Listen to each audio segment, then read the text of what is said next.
The long-lost sister who had been missing for 20 years has returned home. But her brothers are going crazy one by one. They can't accept that the sister they've been living with all this time is an imposter. However, Perian, the real sister, feels no ripple in her heart about this. Because in her mind, these people are the culprits who made her fall into hell. The Xi ducal family is the most prominent family in the Eastern Empire. This seemingly flawless noble family actually has a hidden secret. More than a decade ago, the Duke, suspecting the little maid's background, personally drove her out. But later, the Duke regretted it. He used all his power to search for the maid's whereabouts. However, in the end, all results pointed to the little maid's death. 10 years after that, a girl suddenly came to the Duke's family, claiming that she was the Xi maid who had been abandoned as a child. Despite numerous doubts, everyone in the Xi ducal family accepted her and apologized for the mistakes they had made in the past. Afterwards, the fake maid started living a luxurious life, taking advantage of her status. On the other hand, she was also generous to those around her, becoming an object of envy for everyone. But soon, the maid's lies were exposed, and the instigator was a spy sent by the Lo's kingdom, who was also Perian, the true daughter of Duke Xi.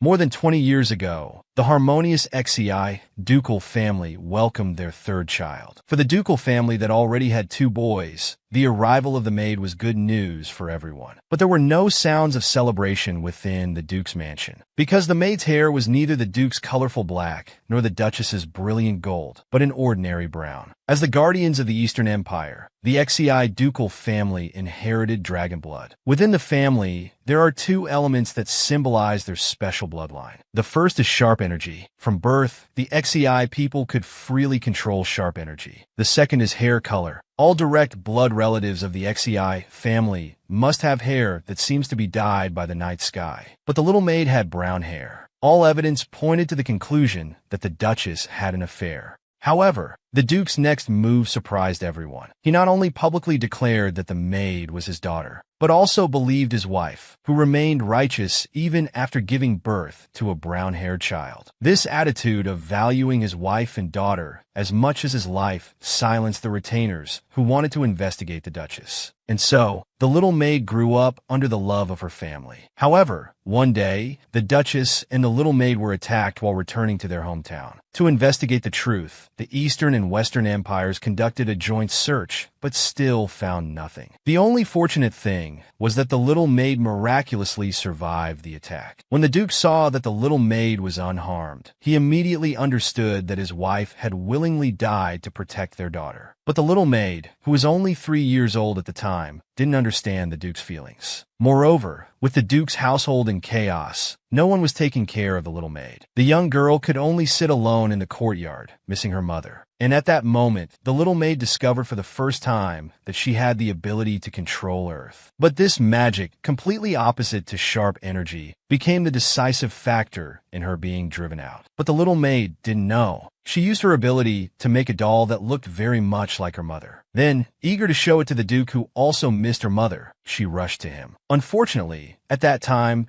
there happened to be a man claiming to be her biological father. The fact that the maid could use magic was thus exposed. To cover up the family's shame, the Duke immediately handed the girl over to that man. After that, the little maid's hellish life began, lasting for years. She was locked up in a tower dedicated to researching magical creatures. At first, the little maid thought she had done something wrong. She thought her father was angry because she had made her beautiful mother look too ugly. To regain her father's love, the little maid made countless dolls of her family members, but still couldn't escape this painful life. Finally, one day someone broke in, but it was neither her father nor her brother who appeared before her eyes. It was Emperor Moma of the Holy Kingdom of Los. That was her first meeting with His Majesty. To this day, the girl still clearly remembers that moment. It was the first time she felt someone else's helping hand. From that moment on, the girl was determined to live for His Majesty. Later, Maman, who knew the girl's identity, trained her to be a spy, and ordered her to infiltrate the Xi ducal family, expose the fake maid's true identity, and sabotage his marriage alliance with the Western Empire. At this time, Priyan was still struggling with how to properly infiltrate the Xi ducal mansion. Disrupting the marriage alliance between the Eastern and Western empires was of utmost importance, because the Holy Kingdom, sandwiched between the two great empires, was in a very awkward position. Priyan pondered while eating an egg pancake. Suddenly, she stumbled and fell to the ground. The egg pancake had been drugged. Then, several people blindfolded her and put her in a carriage. But in fact, the girl hadn't fainted at all. Her magic could filter out toxins in her body. No poison had any effect on her. However, to be safe, the girl still pretended to be unconscious. When the blindfold was removed, the person she saw made the girl's eyes widen instantly. It was the former Duke of the Xi family, the very culprit who had caused her to fall into hell. Even though he had given up the title of Duke, Father Blue was still the most influential figure in the empire. He was a martial arts expert, a monster who could maintain a youthful appearance. But why would such a person kidnap her? Could it be that he had sensed her intention to infiltrate the ducal mansion and stop the fake maid's marriage? As the girl was pondering, Leeser spoke first. He swore on the family's honor that he had no intention of harming the girl. Then he recited the girl's current identity information. He had done research in advance for this moment. This made Priyan even more confused about the purpose of his personal visit to the Holy Kingdom. Next, the girl heard a ridiculous answer. The man had come to the Holy Kingdom specifically to find a maid for his precious daughter. On one hand, it was to avoid suspicion and calculations from others. On the other hand, the girl's appearance was extremely similar to his daughter's. Leeser hoped that Priyan could act as his daughter's shadow substitute. As the name suggests, it's when the shadow substitute dies in place of the real person when in danger. Priyan was dumbfounded after hearing this. This foolish Duke actually planned to make his real daughter a substitute for the fake one. However, she quickly began to consider this plan. Perhaps this was the best way for her to infiltrate the Duke's mansion. Thinking about this, the girl felt increasingly sorry for her past self. In despair, she had eagerly awaited meeting her father. But in the end, he couldn't even recognize her. Priyan took a deep breath. This was indeed a tempting job, but do I have the right to choose? Hearing this, Leeser revealed a sinister smile. He needed a girl who would willingly work as a maid. Forced arrangements would be difficult to be effective at crucial moments. If the young lady refuses my proposal, then drink this cup of tea and end our conversation. It contains some antipsychotic drugs that will make you lose the last 5 hours of memory. Of course, this is just for confidentiality. There's no danger. The girl didn't believe this explanation, of course. Otherwise, they wouldn't have gone to the trouble of kidnapping her. To protect his current daughter, the Duke naturally couldn't let today's conversation leak out. But they went to great lengths to use this method, intending to bring it up again after she lost her memory, until she voluntarily agreed. Realizing this, the girl smiled slightly. For the Duke to personally negotiate such a matter, he must love his daughter very much. Hearing this, the Duke's eyes suddenly turned cold. My love for her is beyond words. For her sake, I'd become a scoundrel if necessary. Later, the girl successfully volunteered to accept the proposal. Just as she was about to leave to pack her belongings, a blond man angrily approached her. The girl was the real maid, but the Duke had abandoned her with his own hands when she was young, and 10 years later, mistakenly treated an impostor as his own daughter, caring for her attentively. During this time, the little maid endured great suffering. Eventually, she was rescued by the Holy Kingdom's emperor and trained as a spy. Now, the girl's mission was to go to the Xi ducal mansion, expose the fake maid's identity, and sabotage her marriage alliance with the Western Empire. Unexpectedly, the girl's biological father suddenly kidnapped her and entrusted her to be his daughter's shadow substitute. As the girl was packing her belongings, preparing to go to the Xi ducal mansion, a blond man angrily approached her. The man's name was Mello, the only heir of the Holy Kingdom. He was also the brother who grew up with the girl, closer than a real brother. The girl understood Mello's concern for her. After all, he had always wanted to avoid any connection with Xi, but now she had accepted this mission. Seeing Mello's expression, the girl chuckled. Are you worried about me? At first, her relationship with Mello wasn't good. When she first came to the Holy Kingdom, Mello strongly opposed her staying here. Because the Holy Kingdom was surrounded by the Eastern and Western empires, it was difficult to maintain sovereignty. If discovered in that situation,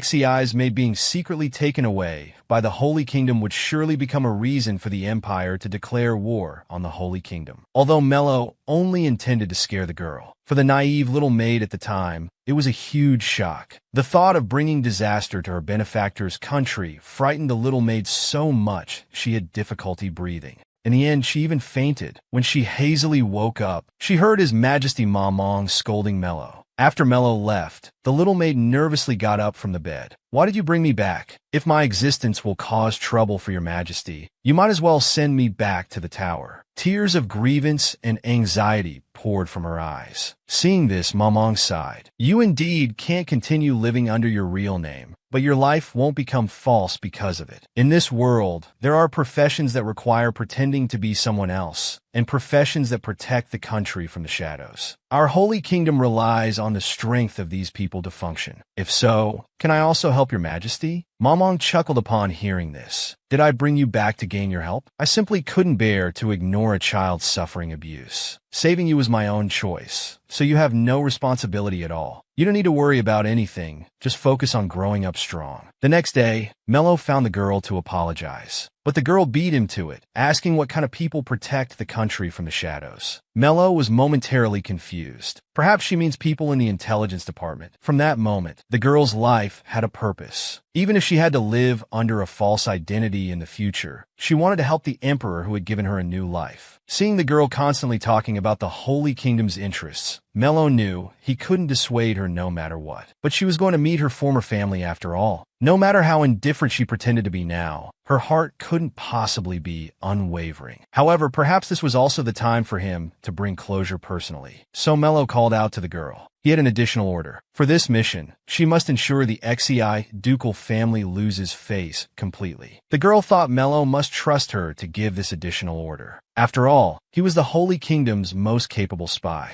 When Leeser realizes the daughter he found after years and cherished is an imposter, this way, he would surely find it difficult to think of finding his daughter again. A few days later, the girl boarded a train heading to the Eastern Empire. She was full of confidence for this mission. Her earth magic was perfect for espionage work. Back when she was still in the tower, the girl could draw nutrients from the soil, and due to loneliness and self-blame, she kept making many soil dolls. In the end, she even made lifelike dolls with skin-like texture. Besides this, the girl had awakened another ability. Because the girl desperately longed for life outside the tower, she made some mud balls and threw them out. As a result, she discovered that her hearing and vision could connect with the soil. Later, the girl made a doll identical to herself, which could help share her pain. When feeling upset, the girl would hide in the doll's body. When curious, she would send soil out to gaze at the sky. When lonely, she would be with the family members made of soil. At this moment, the train had arrived at the station. The girl returned once again to the familiar, yet strange ducal mansion deep in her memories. The mansion's maid quickly came out to greet her. The girl also felt like resting a bit. It wasn't that the journey was tiring. On the contrary, she had received thorough hospitality from Leeser. But because of her appearance identical to the maid's, she couldn't avoid people's whispered discussions. Then the girl arrived at the meeting room. A well-dressed noble lady walked in. This person was named Lucian, the second daughter of the Isbel family, chosen from birth to be the maid's attendant. The girl thought, if she had grown up in the ducal mansion, Lucian might have been her friend. At this moment, Lucian suddenly reminded the girl,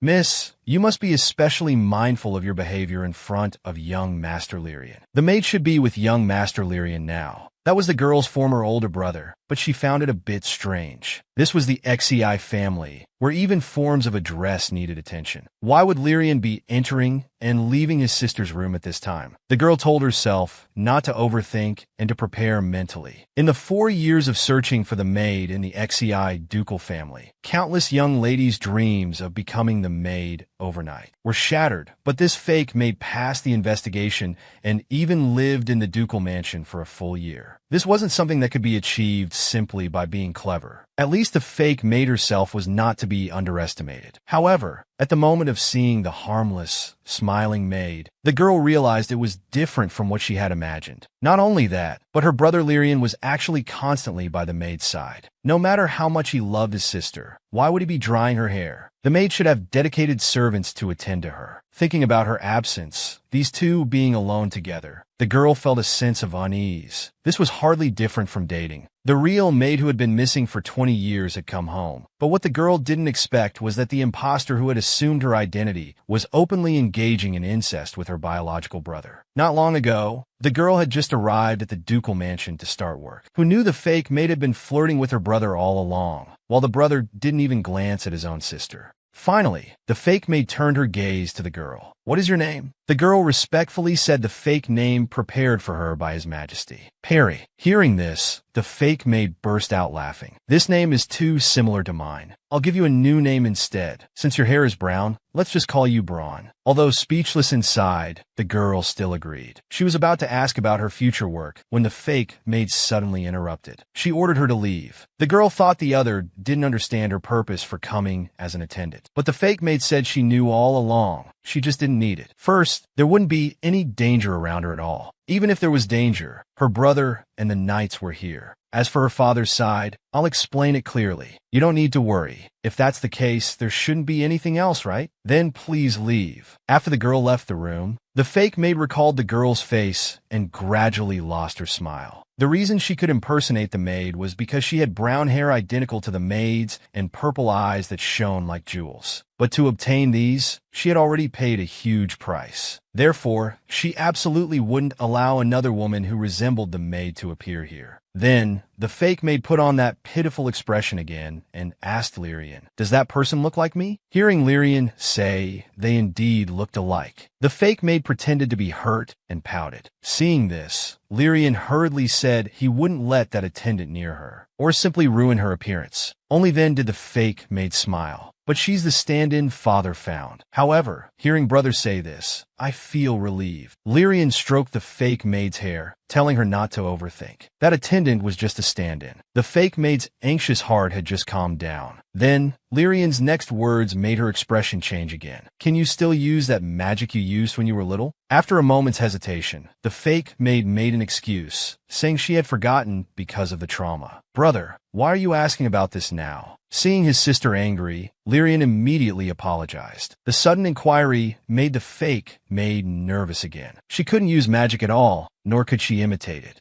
But she quickly persuaded herself to stay calm. After all, no one would doubt her identity as the maid now. Even Lyrian had to apologize obediently at her whim. Little did she know that behind her, Lyrian's face darkened ominously. Meanwhile, the girl returned to her own room. Actually, she had anticipated that the other would try to put her in her place. The fake maid deliberately not assigning her work and intentionally acting coy with Lyrian. These actions were undoubtedly flaunting her status. Having occupied the maid's position with just a face, the other certainly wouldn't be comfortable with a maid who looked very similar to her in the house. Seen this way, the fake maid wasn't as cheerful as she appeared on the surface. However, the girl didn't mind. With her abilities, there was no information she couldn't investigate. Whether it was the soil on shoe soles or in flower pots, she could influence any soil. This way, the fake maid's attempt to restrict her actions actually gave the girl ample time to investigate. At night, a white-haired man came to the tower where the girl was once imprisoned. His name was Pandelian, the adopted son of Duke Xi.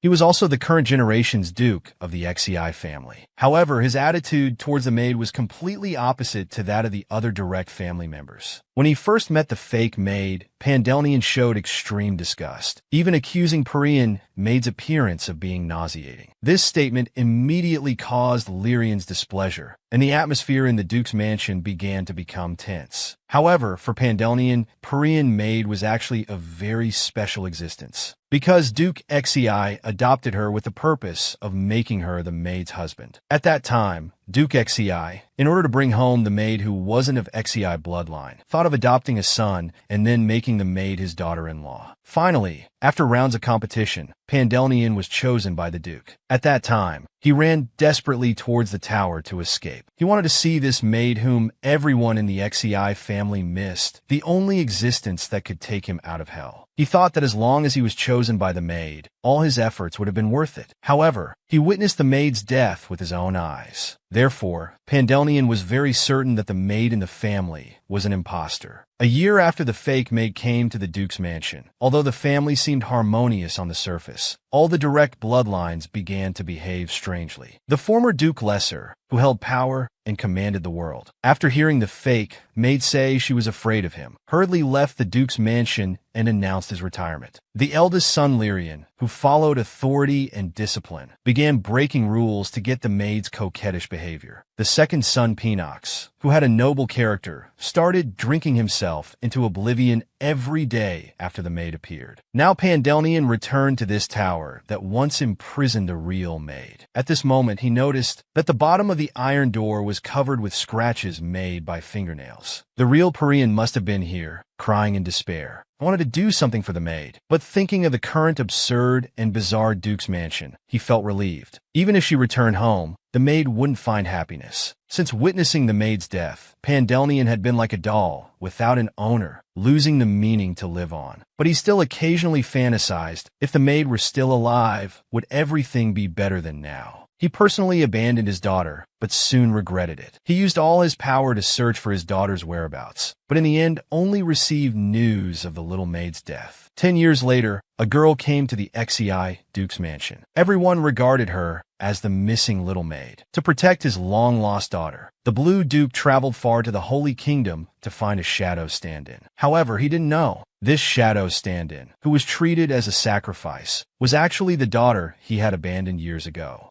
Now the girl returned to the Duke's mansion where she once lived, in the role of a maid. Because the fake maid rejected her, everyone in the mansion intentionally ignored the girl. But the girl's exemplary attitude of not refusing troublesome work still earned her the approval of other servants in the mansion. Just when the girl felt everything was developing in a good direction, a group of rogue knights set their sights on her. Seeing the exclusive maid doing these menial tasks, they concluded that the girl wasn't favored by the maid. A few of them casually expressed their intention to easily win over the girl. Little did they know that their conspiracy was heard word for word by the girl. A green-haired man stepped forward and greeted the girl. He voluntarily offered to share her workload. The girl didn't expose his hypocritical mask, casually responding to the green-haired man's chat. After the green-haired man finished the work, he invited the girl to find time to have a drink together and chat. Knowing the man's true intentions, the girl immediately refused. Hearing this, the green-haired man instantly lost patience. Mere maid dares to refuse my invitation? You don't think you're some noble lady, do you? The girl just calmly stared at him. She didn't expect to expose his true nature so easily. At this moment, 2 other knights also walked over. From their jovial attitude, it was clear that these people didn't take the girl seriously. But even if she could only do menial tasks now, she was still nominally the maid's exclusive servant. These people daring to lay hands on her could only be described as fools rushing in where angels fear to tread. Suddenly, the arrogance on the green-haired man's face turned to terror. Lord Penox, why are you here? Hearing this, the girl's whole body trembled. She quickly turned her head to look. That gloomy and decadent aura was undoubtedly Penox. She hadn't noticed his presence at all.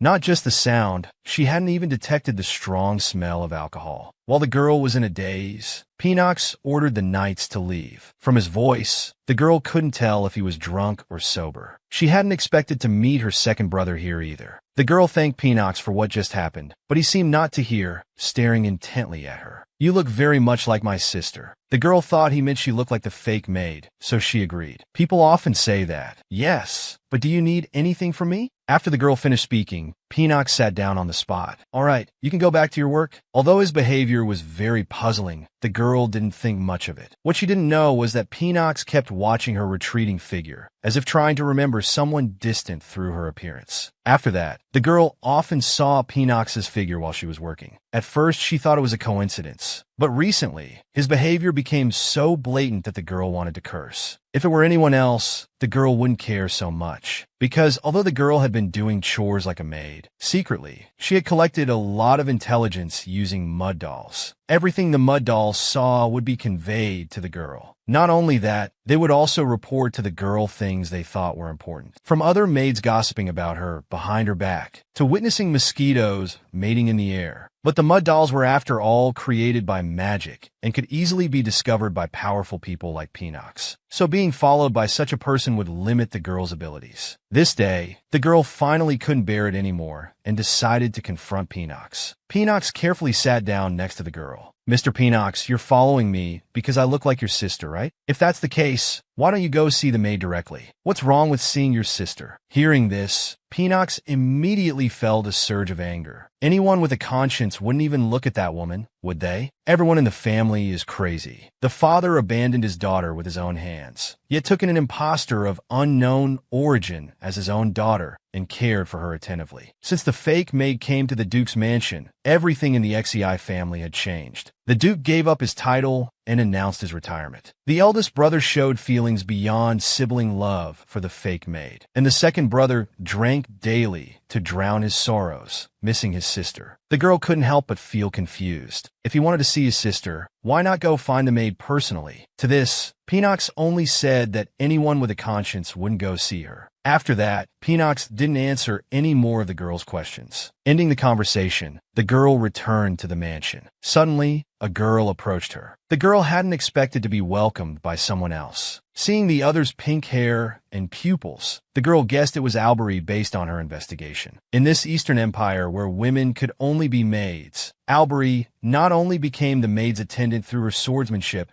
but also climbed to the position of deputy officer in the Night Order. Usually, maids were chosen from other families, like Lucian, but there were special cases based entirely on ability, and Albury was one of them. However, what business could such an excellent person have with her? "Are you Miss Albury?" Hearing that the girl knew her, Albury excitedly chattered nonstop, praising the girl's good skin one moment, then saying they should use informal speech since they're both maids the next. Finally, she invited the girl to go out and play with her today. The girl hadn't expected it to be such a small matter. She had thought the other person was the maid who would reject her. The girl agreed without hesitation, while also wanting to see what tricks the other might be up to. Along the way, the girl chatted a lot with Albury. From the conversation, she found that this child was even more innocent than imagined. The girl thought perhaps it was because Albury liked the maid, and she happened to look similar to the maid. But from the investigation on Albury, she shouldn't have had goodwill towards the maid, because it was the maid who caused her to get such a sinecure position. After spending some time with Albury, the girl didn't find that she was hiding anything, so she let go of her suspicions towards Albury.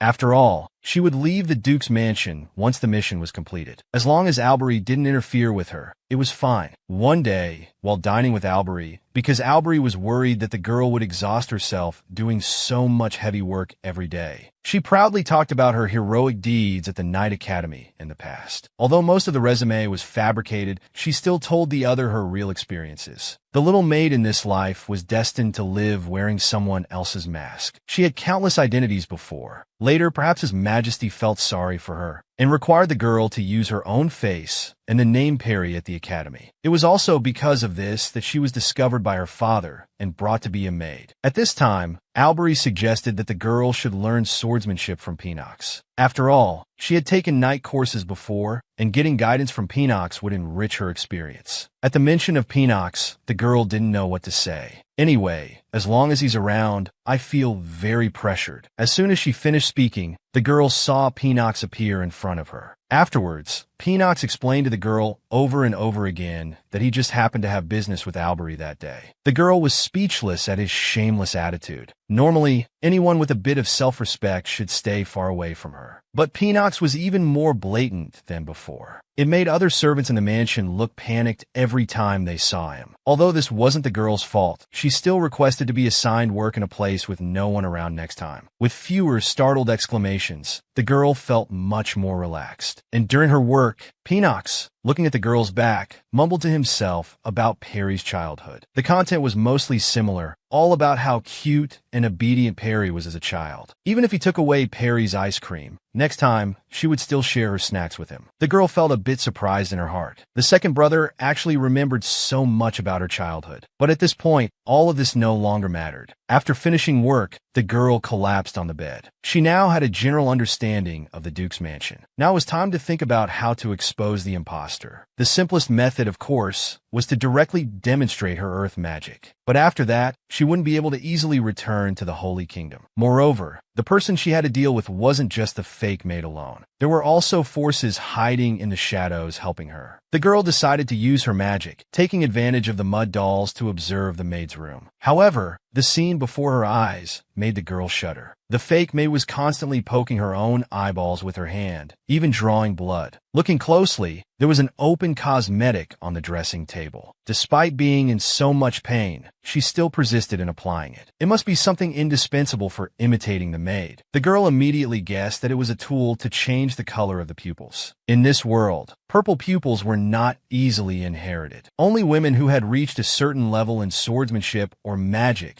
had a chance of giving birth to children with purple pupils. Thinking of this, the girl had an idea. She just needed to let everyone know that the maid's eye color was fake. If lucky, she could also expose the mastermind providing the fake maid with the tools. This was truly killing two birds with one stone. However, the next day, the girl was again pestered by Peanox. This time he started boasting that when Perry was little, she always liked to suck his fingers. He even deliberately applied very bitter juice to tease her. But surprisingly, he found that Perry could handle bitter tastes well. The girl put down her work after hearing this. Do you like Perry the maid that much? If you like her so much that you have to brag to me every day, why don't you just go find the maid directly? Peanox fell silent for a moment upon hearing this. Then, with a gloomy face, he complained to the girl about how hypocritical his father and older brother were. They were the ones who abandoned her first, but now they're pretending to be close. Hearing these words, the girl suddenly remembered that everything Peanox had told her was about things before he was driven away. Even now, when the fake maid was deeply loved by the entire continent, he never boasted about it once. But he probably didn't know the maid was a fake. Otherwise, with his temper, he would have taught her a lesson long ago. It's just that Peanox's memories were stuck in that time when the family was harmonious. He had buried the pain of the middle period and pretended to live normally until now. If she exposed the maid's identity now, Peanox might break down because of it. As the girl was deep in thought, Peanox suddenly asked for her name. Although exasperated that he only asked now, the girl still told him the name Braun. This way, perhaps, he would no longer treat her as a substitute for his sister. Just as the girl was about to get up and leave, Peanox called out to her again. If you were Perry, what would you do? Your family abandoned you with their own hands, yet they still live a life of luxury. The girl was about to speak when a man suddenly appeared, interrupting the two. He was Herrick, the captain of the Sapphire Knights. Duke Lyrian invites both of you to dinner together. At the banquet, Lyrian started by apologizing to the girl for his brother's stalking behavior today. Although the girl accepted the apology, she remained cautious inside. Lyrian had clearly been ignoring her that day, so why did he suddenly invite her to dinner? Even the fake maid wasn't there. Could it really just be about Peanox's matter? However, the relationship between these brothers seemed surprisingly good. Recalling Peanox's words at that time, the girl smiled self-mockingly. No matter what, they were still family after all. Meanwhile, the fake maid heard about Lyrian inviting the girl to dinner. She couldn't believe that her brother hadn't brought her along. And even Peanox, she heard, had been drinking less lately. Was her presence not enough for both of them? Although the maid said it was fine and forced a smile, in reality, she had already developed murderous intentions towards this attendant who looked just like her. Because the girl had dinner with her brothers, the fake maid was so jealous she was going mad. Without a word, she beat the girl. However, the girl didn't feel angry,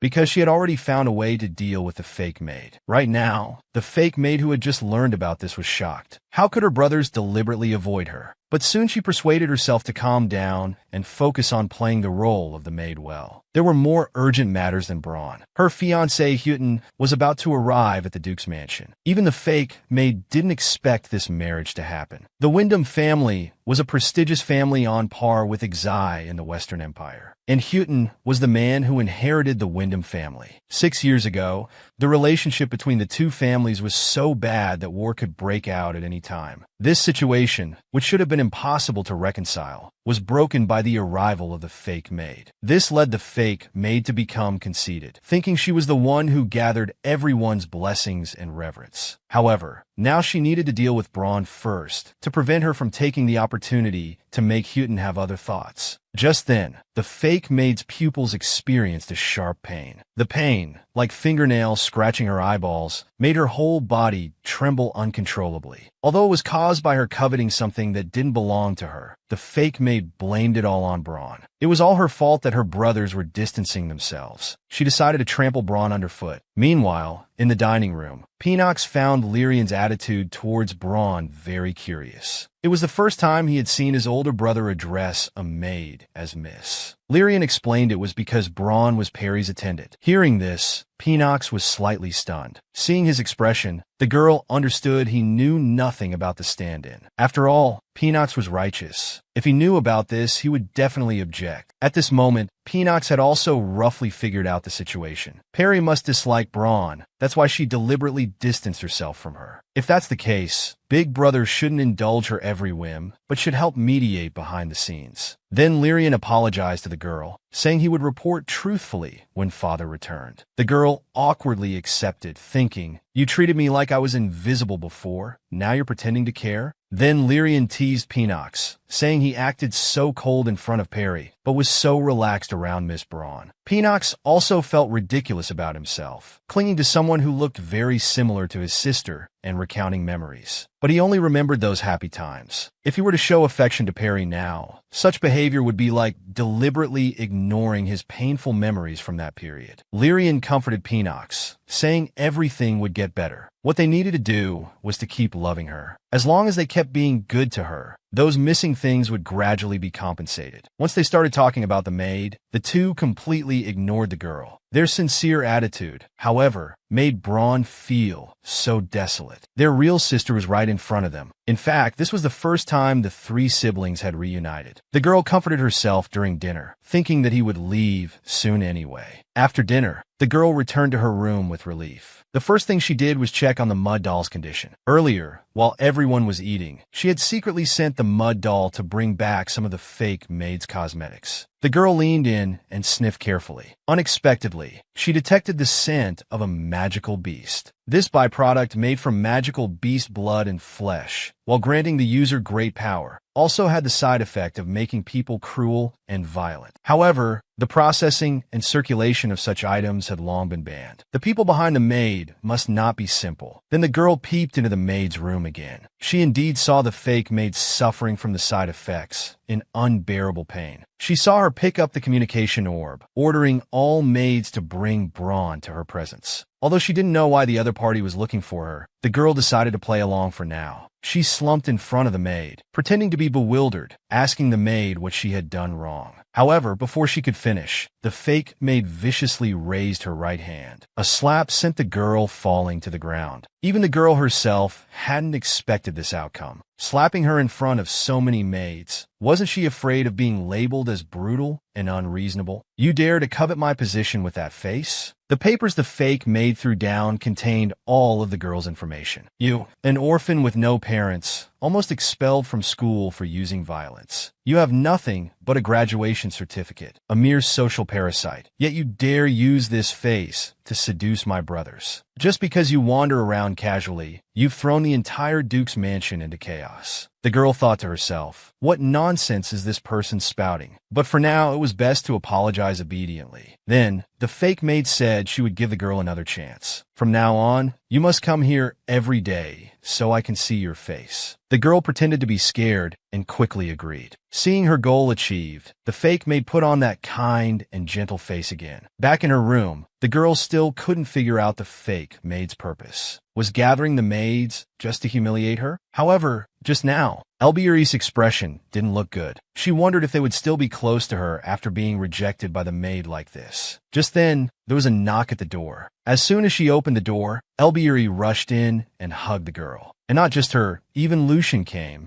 Lucian brought ointment to treat the girl. This behavior worried the girl. They both knew the maid disliked her, yet they came to treat her wounds. Was this really okay? After exchanging glances, Lucian explained, "Actually, the maid goes crazy about once a month, but she's usually very kind to us. Perhaps she had such a painful childhood that this is the only way she can vent her suppressed hatred." The girl thought to herself that the fake maid's character was well established. This was merely a side effect caused by the magical beast power. No matter how we try to explain, Miss Braun, who suffered the insult, must feel very wronged. But I still want to apologize to you. As the maid's servant, I'm ashamed that I couldn't correct the maid's mistake. I know this can't be resolved with just an apology. I also know it's shameful to ask for forgiveness on behalf of the maid, but I still hope you can understand the maid." After Lucian left, the girl sat on the bed, repeatedly pondering what Lucian had said. Despite witnessing the maid's willfulness, they still apologized to someone as insignificant as her for the maid's sake. Elbieri was so worried about her, yet said nothing when facing the maid. The girl deeply felt how beloved the fake maid was. She once fantasized about such a scenario, but now that longing had long become a thing of the past. Even if those who hurt her showed no remorse, it wouldn't cause any ripples in her heart. Right now, the girl didn't want personal revenge. She was simply completing her mission. After all, the magical beast byproduct used by the maid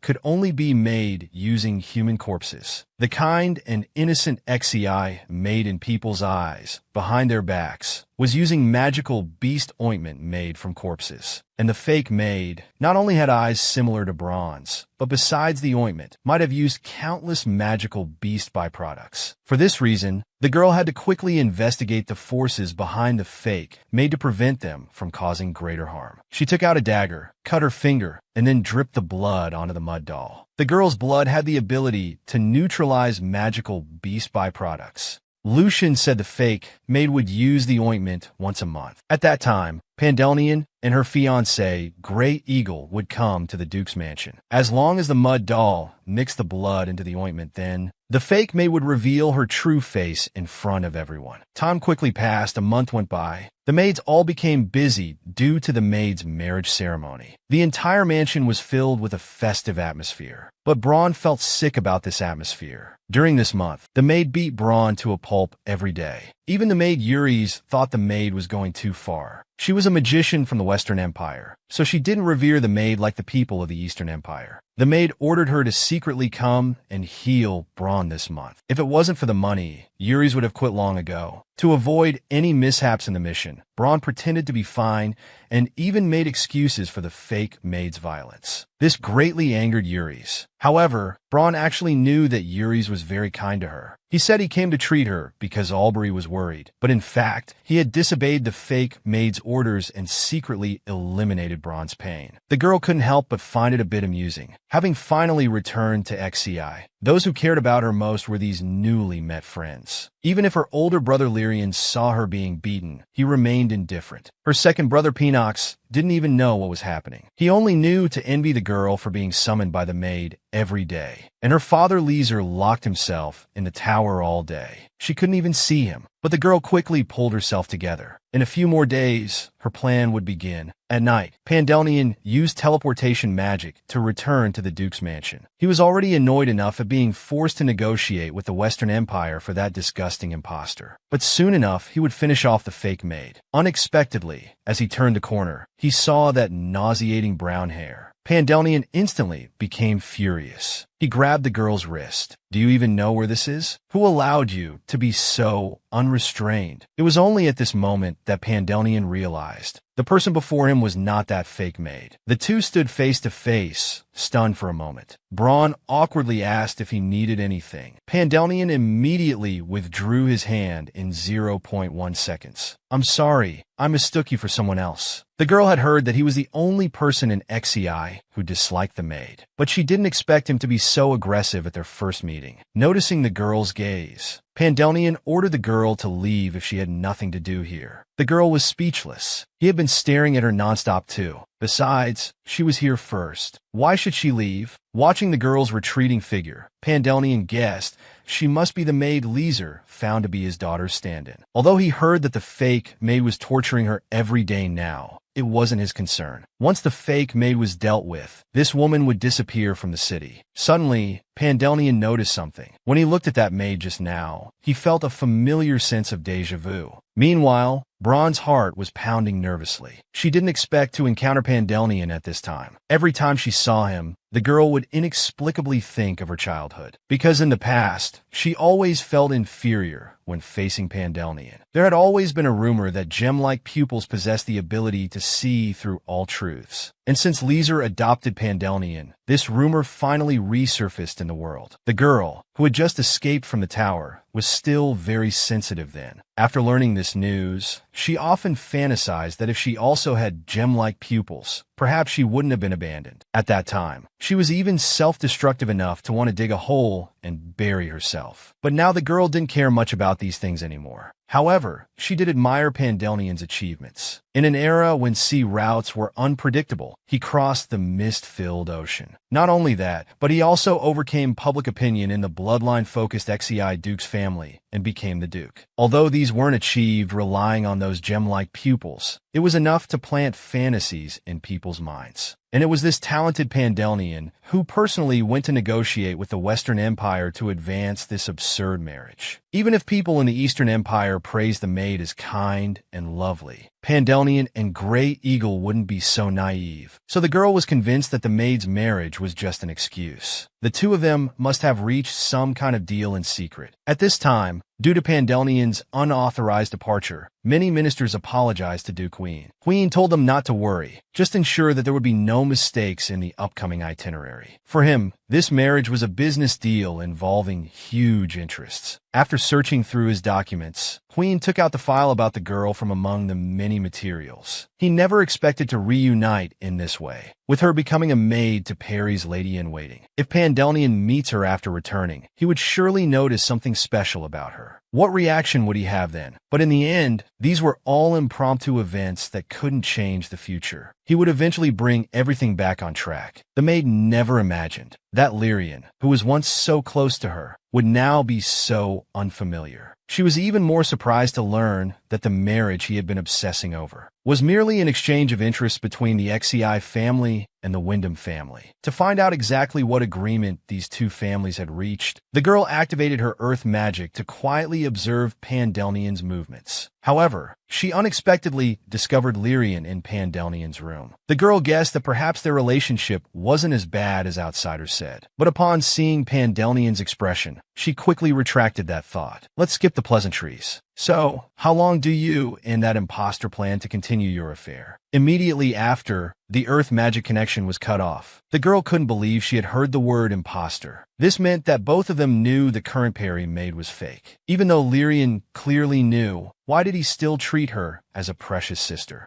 Moreover, looking at it this way, could it be that everyone in the Xi family already knew about the maid's identity? The girl urged herself to stay calm and think carefully. First, the possibility of Pinox knowing was very low. He harbored severe guilt towards the fake maid, even becoming depressed and negative because of it. Her father Leeser probably didn't know either. Otherwise, there would be no need to deliberately threaten and kidnap her to be his daughter's maid. But if that's the case, why not tell the two of them the truth? Instead, they actively pushed forward the fake maid's marriage with Grey Eagle. Or could it be that Grey Eagle also knew Perry was an imposter? The girl never imagined the situation could be this bad. If the Wyndham family and the Xi family insisted on the marriage while knowing the truth, then the Holy Kingdom would undoubtedly suffer disaster in the future. In this case, the plan to expose the maid's identity and disrupt the marriage had already failed. However, they probably didn't know that the fake maid was also using monster byproducts. If she could expose this fact, even the Xi and Wyndham families wouldn't be able to escape responsibility. Meanwhile, Pandalnian was very dissatisfied with Lyrian's efficiency. Why hadn't he told their father and Pinox the truth yet? Lyrian explained that it was difficult for him to say it. First, Pinox definitely couldn't accept the reality. Secondly, their father could enjoy the joy of his daughter's return a bit longer. Stop talking nonsense. If you really cared about them, you'd tell them the truth sooner. Don't tell me you want to play that disgusting sibling game a bit longer. Hearing this, Lyrian showed a sinister smile. I do wish I could keep playing forever. We'll never see that dead child again anyway. At least this way, I can experience what it feels like to have her around. Pandalnian cursed silently in his heart. But thanks to Lyrian, the fake maid from the family hadn't caused any major issues with this marriage. On the surface, this was a marriage between two young people. But in reality, it was an alliance between the Xi and Wyndham families. This method could avoid state interference and directly establish a connection with the Wyndham side. As long as they endured until everything was settled, he could make that disgusting imposter disappear completely. At the same time, The fake maid discovered that her pupils had returned to their original color, but she had just applied the ointment 2 days ago. The fake maid immediately dipped her finger in blood. Ignoring the pain, she smeared it on her eyes. She finally managed to change her pupils back to purple. The fake maid was well aware that the consequence of doing this would be difficulty controlling her emotions. She helplessly knelt on the ground, letting bloody tears slide from her eye sockets. Why did this have to happen at such a crucial moment? What did I do wrong to deserve this torture? Just then, Lyrian's voice sounded from outside the door. The fake maid quickly tidied herself up and opened the door. Then, in front of everyone, she threw herself into Lyrian's arms. But this time, Lyrian didn't say any comforting words. Feeling confused, the fake maid looked up. She met Lyrian's ice-cold gaze. The fake maid stepped back in fear. Did I do something wrong? Or is my behavior now inappropriate? Brothers should know I'm not familiar with noble etiquette. I promise I won't do this again next time. Unexpectedly, Lyrian laughed sinisterly after hearing this. The third brother said we should stop committing adultery. You know, I don't have much authority. Since it's the Duke's order, I can only obey. It was the first time the fake maid had seen Lyrian treat her like this. She began to suspect that her identity might have been exposed. Then Lyrian stepped forward and lifted her chin. What's there to cry about? The person you want to see will arrive today. After saying this, Lyrian turned and left without looking back, leaving the fake maid crying on the spot. Braun, who was nearby, was stunned by what he saw. He didn't expect Lyrian to do it so decisively in front of everyone. He had been so loving towards the fake maid just recently. At this moment, the fake maid saw Braun. Suddenly, she seemed to have found the culprit for everything. Everyone except Braun, get out. The girl immediately understood what the other party was going to do. Sure enough, the fake maid began to vent her anger on Braun. Even when the girl begged and apologized, it couldn't stop the fake maid's actions. Ever since you came to this family, everything has become a mess. Don't you know what day it is today? The girl thought to herself, what does this have to do with me? It was clearly due to the side effects of applying the ointment too frequently. Suddenly, the fake maid stopped. The girl thought she was tired from hitting. Unexpectedly, the next moment, the fake maid picked up a dagger. I just need to make you disappear. At this point, the fake maid had completely lost her mind. At the critical moment, Pandelian arrived at the scene just in time. He roughly grabbed the fake maid's wrist and threw her harshly to the ground. Pandelian's expression looked somewhat angry. The girl couldn't guess his purpose for coming here. Just then, Peanox followed closely behind. Why did you suddenly barge into Perry's room? Before he finished speaking,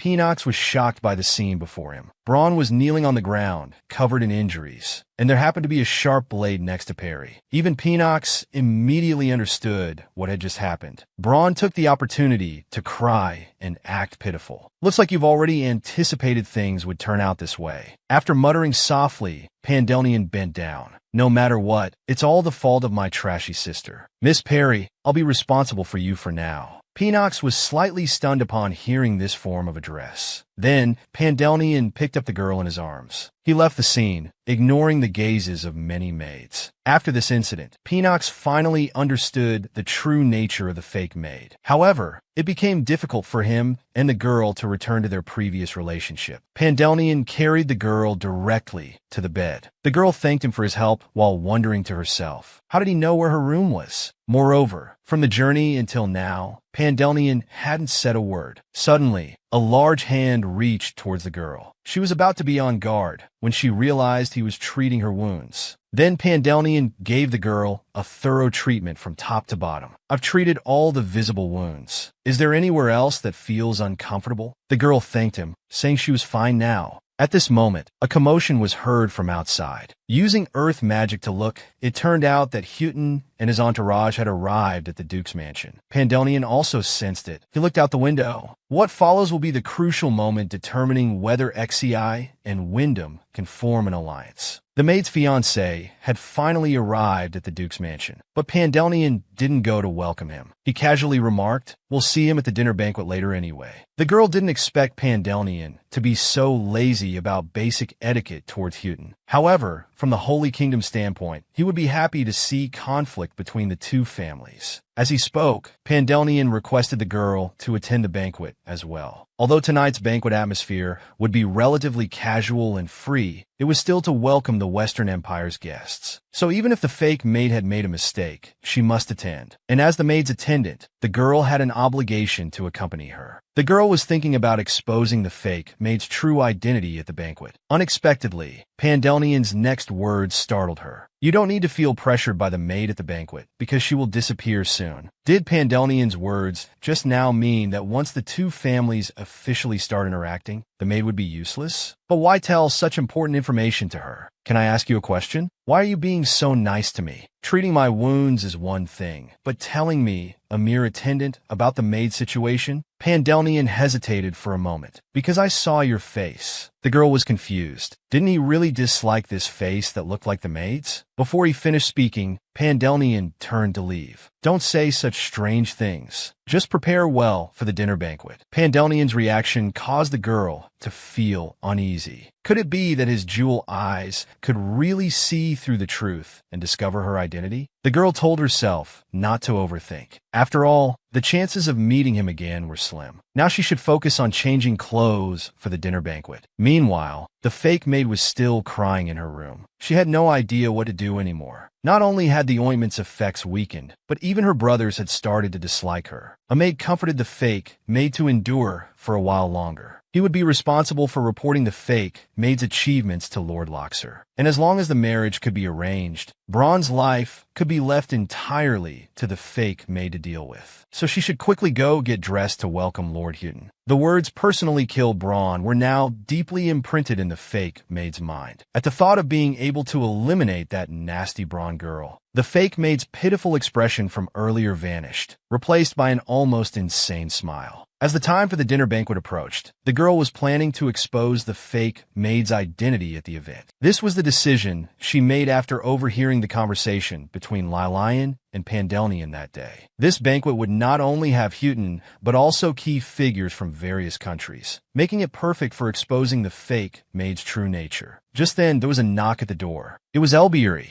Judging by her expression, she must have already heard about the maid incident. After all, it had caused such a big commotion, and the Duke personally escorted her back. It was natural for news to spread quickly. What's in this box? The girl's voice woke Elbery from her thoughts. Since the dinner banquet is about to start, we as attendants must also participate. The maid said she sent an attendant to help you get ready, but I've already prepared everything for you in advance. Hearing this, the girl felt touched. She had already known through her mud doll that the maid had played a trick. The fake maid had deliberately prepared a dress for her that resembled a servant's attire. Elbery, probably feeling uneasy after seeing it, took the initiative to buy a dress for the girl with his own money. Even though he could easily be disliked by the maid he admired if he wasn't careful, he still went to such lengths for the girl. Compared to Elbery's pure intentions, the irritation caused by the fake maid's little tricks was nothing. The girl then changed into the dress Elbery had prepared. How is it, Elbery? I'm worried this dress might be a bit too short. Elbery rushed forward to hug the girl, praising her appearance as absolutely flawless. Then he rummaged through the box for makeup, intending to make Braun the most eye-catching person at the banquet. Seeing this, the girl felt a twinge of bitterness in her heart. It seemed Elbery truly liked the maid. After this banquet, she and Elbery would part ways. It was a good time to ask about this thing she was curious about, why he liked the maid so much. Unexpectedly, this question instantly changed Elbery's expression. You're even pretending to be casual about it. I'm just curious. You're so nice to me just because I look like the maid. Instead of answering, Elbery asked, in your heart, is there someone you particularly respect? Although unsure of the question's intent, the girl nodded. The first person she thought of was, of course, His Majesty Ma Mong, who saved her life. The other was her mother, Elris, who died protecting her. And Elris was also the person Elbery respected the most, although there were many unfavorable rumors about Lady Elris. As someone directly involved, Elbery knew better than anyone that there was no one more excellent in this world than Lady Elris. The girl was stunned. The already blurred figure in her memory reappeared before her eyes. Her mother died resolutely to protect her daughter. More than a decade later, the girl stood on the opposite side of the family. What the girl didn't expect was she would hear news of her mother again from someone else. The vague figure in her memory became clearer in the girl's mind. Elris was a hero to all women in the Eastern Empire. Not only did she make great contributions to the empire, but she also did a lot of charity work for commoners. But Elbiri's respect for Lady Elris wasn't just because of this. The country he was born in was destroyed in war. Afterward, that land was occupied by the empire. Under the oppression of the new lord, many people starved to death. At that time, Elbiri, who had just lost both parents, had no means of making a living. It was then that his savior appeared. Lady Elris, one of the 7 swords belonging to the royal army, illuminated his life like the sun. That day, the starving Elbiri stole a loaf of bread. As a result, he was caught on the spot by guards arranged by the lord. Just as Elbiri closed his eyes, ready to accept his fate, a sudden blade cut off the guard's arm. The guard, in pain, threw Elbiri to the ground. Then a clear voice sounded in his ear. "I see you put your hand where it doesn't belong. I'll let you off this time. Remember to thank me for the lesson." The person who said these words was Elris, one of the Empire's 7 swords. Seeing his authority questioned, the lord immediately became displeased. "How dare you cause trouble here without my permission? Have you forgotten that all authority in this territory now belongs to me?" Elris responded nonchalantly, "Of course I know about that minor detail, but all I've seen on my way here is the chaos in this territory." As she spoke, Elris drew her sword again, challenging the lord to a duel with the territory at stake.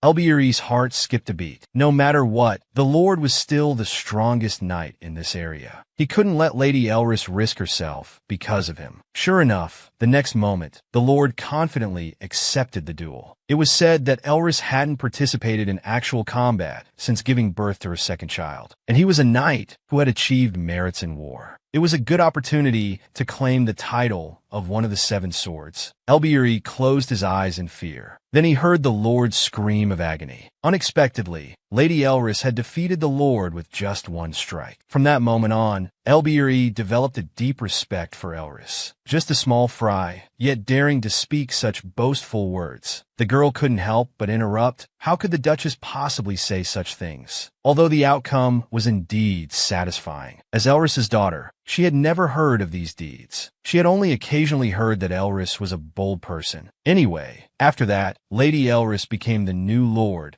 and everyone's lives improved significantly. Not only that, Lady Elris even used her own money to buy necessities and food for Elbiri. Even his name was given by Lady Elris. It turned out that at the time, to show his gratitude, Elbiri offered the best fruit he could find among the food available. Elris ate the fruit without hesitation, finishing it completely. But later he learned that this type of fruit was usually fed to livestock. Someone of Lady Elris's status would never touch such food, but she still ate all those astringent fruits. From then on, Elbiri became his name. It was the first time the girl had heard her mother's story in such detail. Although it was somewhat different from her memories, it was enough to know that her mother was an excellent person. So Elbiri only wanted to be friends with Elris's daughter. Originally thinking that Lady Elris was noble and excellent, he had beautiful fantasies about the maid, but he didn't expect her daughter to be like this. After feeling disappointed with the maid, Elbiri happened to meet Braun, who looked very similar to the maid, so he unconsciously wanted to get close to her. Mentioning the maid, Elbiri suddenly felt guilty again. "I'm sorry if I made you feel uncomfortable." The girl told him not to worry about it. She was glad that Elbiri was willing to talk to her at that time. As she spoke, the girl stood up to prepare for the banquet. Today, she would reveal the fake maid's identity in front of everyone, bringing her performance to a complete end. The maid's identity was finally exposed. Tonight, numerous noble guests came to the Xi Duke's mansion to attend the dinner banquet. The place was divided into several levels. The height of the levels represented social status. As maids to the lady-in-waiting, the girl and Elbiri naturally could only stay on the lowest level. At this moment, the girl heard Yuri's voice. When she turned her head, she found that Yuri's face was swollen. It turned out that Yuri's had gone to resign from the maid earlier, and then was inexplicably beaten. Yuri's didn't expect that being hit by the maid would hurt so much, but she was tired of trying to please the maid. She planned to return to the Western Empire to find other work, and suggested that if the girl and Elbiri didn't want to stay, they could go together. The girl politely declined her invitation. At this time, a commotion arose around them. Following the crowd's gaze, the girl spotted Gray Eagle and the maid on the upper level. As the protagonists of today's banquet, it was natural for Gray Eagle to be the center of attention. But judging from his experiences at the academy, Gray Eagle was actually a person of extremely poor character. Sensing the gaze, Gray Eagle looked towards the girl. The girl nervously turned her head back, but she heard Yuri's disdainful voice. Although Gray Eagle seemed flawless, if the maid married him like this, she wouldn't have a good ending. Hearing this, the girl was startled. How did Yuri's also know about Gray Eagle's dark side? Just then, an attendant called out to her. "Miss Perry, Duke Gray Eagle invites you to the top level." The girl didn't know why he called for her, but she had to seize this opportunity to go to the upper level. Seeing this, Yuri's and Elbiri whispered among themselves. Why Perry? Wasn't she called Braun? Moreover, how did she know Duke Gray Eagle? The girl had no time to explain to them and went to the upper level. The atmosphere here was extremely oppressive, completely different from the lower level. But even so, Gray Eagle was still the most eye-catching. He wore a suit made of expensive silk and a pair of spotless white gloves. Coupled with his innate, intimidating presence, honestly, it was hard not to notice such a person. At this moment, Gray Eagle also saw the girl. He immediately left the maid in front of him and turned to greet the girl. "Long time no see, Perry." The girl was all too familiar with this good guy facade. At the academy, Gray Eagle used this method to control others. While responding to Gray Eagle's greeting, the girl secretly observed the maid's reaction. She didn't expect Gray Eagle to ignore the maid so openly. It seemed he also knew the maid was an imposter, otherwise he wouldn't insult her to this extent. At this moment, Gray Eagle suddenly spoke again. "It must have been hard taking care of Perry and maid all this time." The girl was stunned. Could it be that he even knew about her being abused? "You don't like being the center of attention, right? But you look so much like the maid. It must be tiring." Suddenly, everyone's attention focused on the girl. She quickly stated that looking like the maid was her honor. Looking at the maid's reaction again, the girl wondered if Gray Eagle deliberately said these things in public to upset the maid. Seeing that they had become the center of attention, Gray Eagle suggested changing locations to talk. At this moment, the fake maid finally couldn't sit still. "Wait, Gray Eagle, that child indeed looks a lot like me, but that doesn't mean she has the right to stand with you.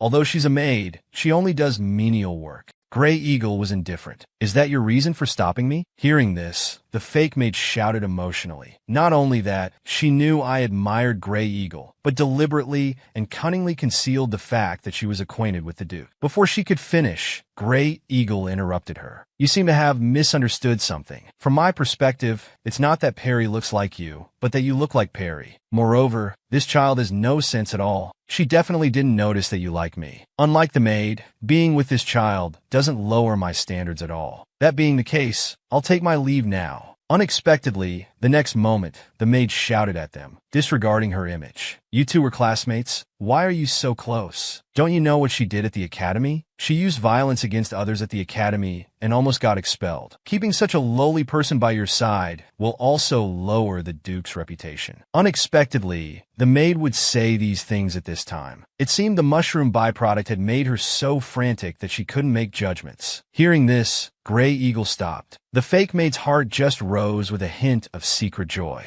However, Gray Eagle's next words made her feel as if she had fallen into an ice pit. "That incident happened because Perry was protecting me. I hope you won't comment on it carelessly." Saying this, Gray Eagle left the fake maid behind and strode away. They then came to a private room. The girl didn't understand why Gray Eagle deliberately lied. His near expulsion wasn't because of this incident at all. Gray Eagle just smiled without answering. Instead, he had something he wanted to ask the girl. Why did the XEI family adopt Pandalnian back then? Seeing the girl's reaction as if she knew nothing, Gray Eagle lost the desire to continue talking. Before leaving, he reminded the girl that she could ask Pandalnian. "As long as it's your question, Pandalnian will surely tell you everything in detail." The girl's mind was full of confusion. She had been curious about this before, but no matter how she investigated, she couldn't find the reason. If so, how could Gray Eagle be certain that he would tell such a secret to me, a maid? Even so, the girl took these words to heart. She was about to chase after Great Eagle to ask what was really going on. Unexpectedly, the fake maid suddenly appeared and grabbed her wrist. "Did you sleep with Great Eagle?" At this point, her pupils had lost focus, completely falling into madness. "Your face looks exactly like mine. Did you seduce Gray Eagle with your body?" The girl loudly clarified that she had no relationship with Gray Eagle.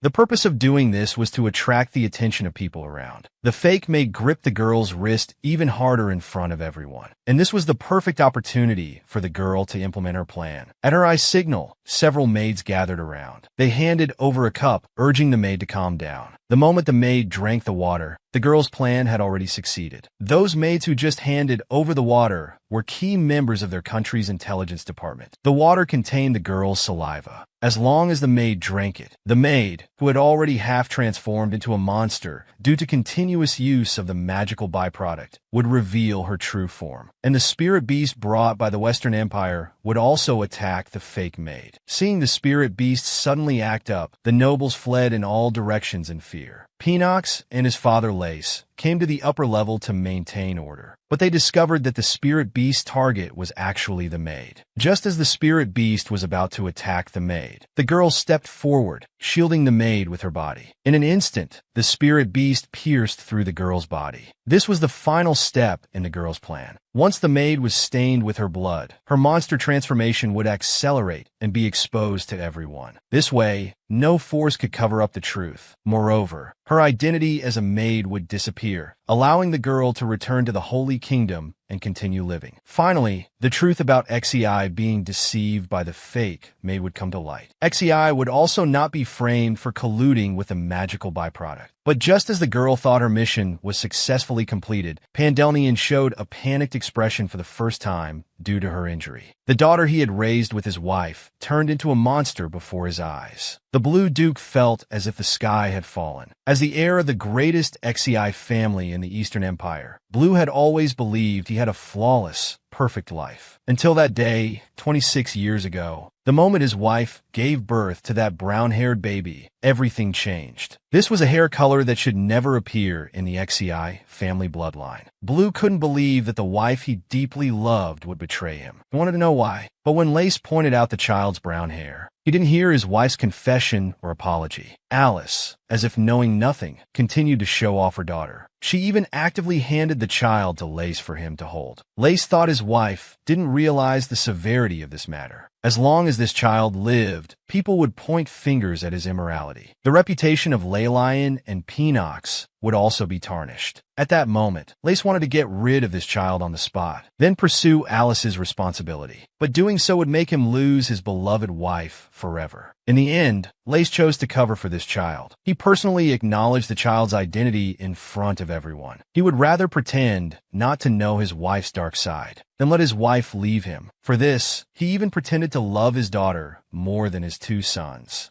so that no one would dare to mention the child's hair color. He told Alice that he would personally take care of this child, just to let his wife see the sacrifice he made in caring for the child, seeing how he still loved another's child for the sake of his wife's reputation and dignity. However, when the little maid called him dad, Lace realized that he had unknowingly accepted her. Later, Lace took even more care of the little maid. He dealt with anyone in the mansion who made an issue of the little maid's hair color. The family seemed to become more harmonious, but cracks were gradually widening beneath the surface. Later, when the little maid reached the age to learn swordsmanship, Lace still harbored a glimmer of hope. After all, his wife Alice also had a talent for swordsmanship. Even if she couldn't match her two brothers, as long as she could show some degree of talent, he could suppress people's criticism of the little maid. But unexpectedly, let alone the XEI family's characteristic sharpness, the little maid didn't inherit even a bit of swordsmanship talent. At that moment, Lace fully realized that Perry was not his child, but he wouldn't change the fact that the maid was his daughter. Until the day he learned of his wife's death. In Lace's eyes, his wife had always been a powerful person. It was impossible for her to die so easily from an assassin's attack, so she must have died protecting Perry. Later, a man claiming to be Perry's father came and revealed that Perry was not of XEI family blood. With no other choice, Lace sent Perry to the tower. That tower was built specifically for researching monsters. It contained the Empire's most advanced magical equipment, and to attract people, It was equipped with many luxurious daily facilities. Lace told himself that even if his wife had deceived him, he had done enough by doing this much. He would find another way to bring her back home once she came of age. Although the separation during this time was painful, he firmly believed that when Perry returned, he would make up for everything. However, when Lace arrived at the tower, he realized his mistake. At this moment, the girl woke up from her coma. As soon as she got up, she heard Lace's voice. The girl immediately pretended to be shocked and asked about the maid's safety. Lace fell silent for a moment upon hearing this. The one you saved wasn't the maid, but a monster. I was blinded and mistook a monster for my own daughter. After you fainted, that monster was imprisoned by the knights. From that day until now, you've been unconscious for 10 days. Also, I don't know if you remember my promise. You were willing to give your life for loyalty, so it's my turn to repay you.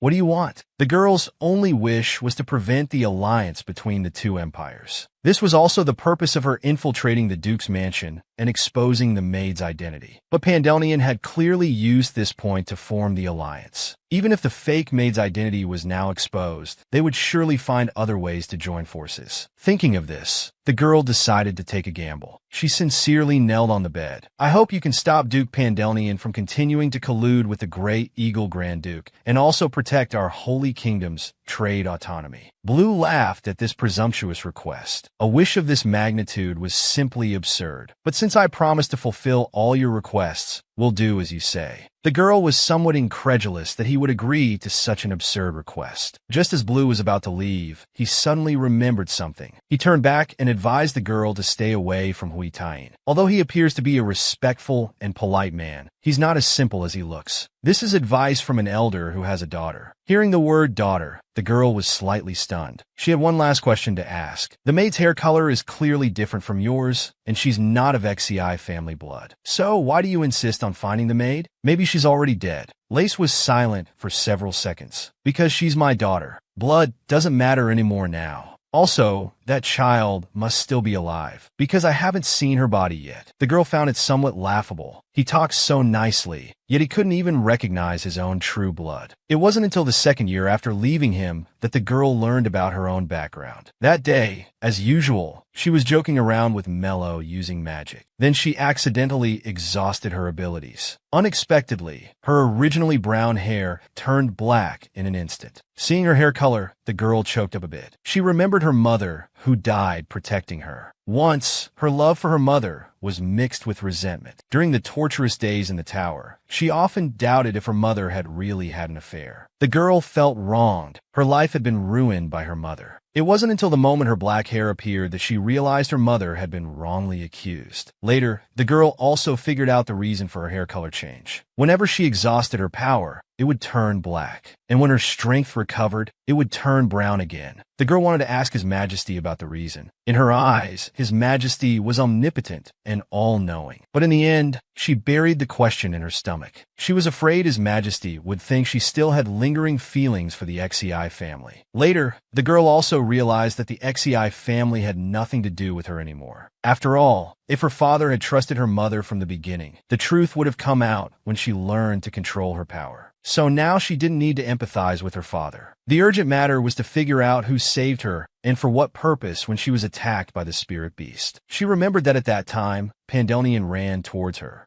Just as the girl was pondering, Pandalnian walked into the room. The girl was startled and immediately stood up. What business did the Duke have? His face was filled with anger. Why did you protect the maid? The girl hesitated for a moment. Because protecting the maid was my job. I didn't know she was an imposter. Hearing this, Pandalnian became even angrier. Even if she was the real maid, is that a reason for you to die for her? Is it normal to rush out to die for someone who has always bullied and abused you? Before, I thought your attitude towards the maid was strange. But through that incident, I'm certain now. You're a spy for the XEI family, aren't you? Her spy identity had actually been discovered. Under Pandalnian's interrogation, the girl was flustered and didn't know how to defend herself. Seeing this situation, Pandalnian became more certain of his guess. You were sent by the Western Empire, weren't you? This completely confused the girl. How did it suddenly involve the Western Empire? It turned out that Pandalnian had seen her talking with Hui Taiyin at the banquet. The girl calmed down and stated that she really had no connection with him. She was just responding to his greeting. Looking at the girl's eyes, she didn't seem to be lying. There was also no change in pulse or body temperature. Pandalnian tentatively believed the girl's explanation, but judging from the Western Empire's graduation ceremony, he still couldn't let his guard down. If that's the case, what did you and Hui Taiyin talk about in the private box? The girl trembled. Could it be that she thought she had leaked information about the Xi family? At that time, Hui Taiyin had said that no matter what she asked, Pandalnian would answer. Now, to dispel his doubts, the girl had no choice but to tell the truth. We talked about why the Duke was adopted. Judging from his expression, this question was indeed not convenient to answer. You just asked what we talked about. I'm just telling the truth. Pandalnian sighed helplessly. There's no need to make a fuss about this small matter. I can tell you the truth. I was adopted by the Xi family because of the maid. Hearing this answer, the girl's face was full of disbelief. What did that mean? It means exactly what it sounds like. I was prepared as a pawn to let the maid inherit the Xi family. In other words, I was adopted into this family as the maid's fiancé. Suddenly, Perry's years of doubts were resolved. No wonder the Xi Duke, who valued bloodlines, would adopt Pandalnian who had no blood relation. But isn't this approach too unfair to Pandalnian? Just as the girl was worrying, Pandalnian spoke. The Duke also earnestly advised that I could live my own life. But since I entered the Xi Duke's mansion, I must make everything as I wish. So you don't need to think about comforting me, because I really don't care. Perry was convinced by Pandalnian's words. This confident attitude made him feel far behind. At the same time, he was also somewhat relieved. If Pandalnian had been devastated, he might have felt guilty. But Duke, why are you telling all this to a maid like me? Pandalnian sneered. Even if I tell you, it won't do me any harm. If the news spreads, I'll just get rid of you and then clarify the rumors. Actually, I'm not very clear about the reason either. Perhaps I want to reminisce about Perry and through you. The maid girl found it a bit strange. The Duke shouldn't have met the real maid, right? Upon learning that Pandalnian had seen her when he was young, the girl's pupils dilated in shock. She had no memory of meeting Pandalnian. Just then, an attendant burst in to report that the underground prison had collapsed and the imprisoned imposter was now missing. Hearing this, Pandalnian immediately ran out. However, the culprit who destroyed the prison now regretted it. Who could have imagined that he and Pandalnian would discuss such important matters? Meanwhile, the fake maid had just regained consciousness. After a moment of shock, she suddenly laughed. It must be people from the organization coming to rescue me. Originally, she was a bit uneasy about messing things up, but fortunately, she was different from those disposable pawns. Just then, footsteps were heard from behind. The fake maid excitedly turned to look. However, upon seeing who it was, her face was filled with terror. It was none other than the culprit who had caused her downfall, Braun. She frantically questioned what the other's true identity was. Perry coldly smiled. Then she spoke the fake maid's real name. Miss Daisy, no need to feel nervous. Now allow me to introduce myself. My real name is Perry and Xi.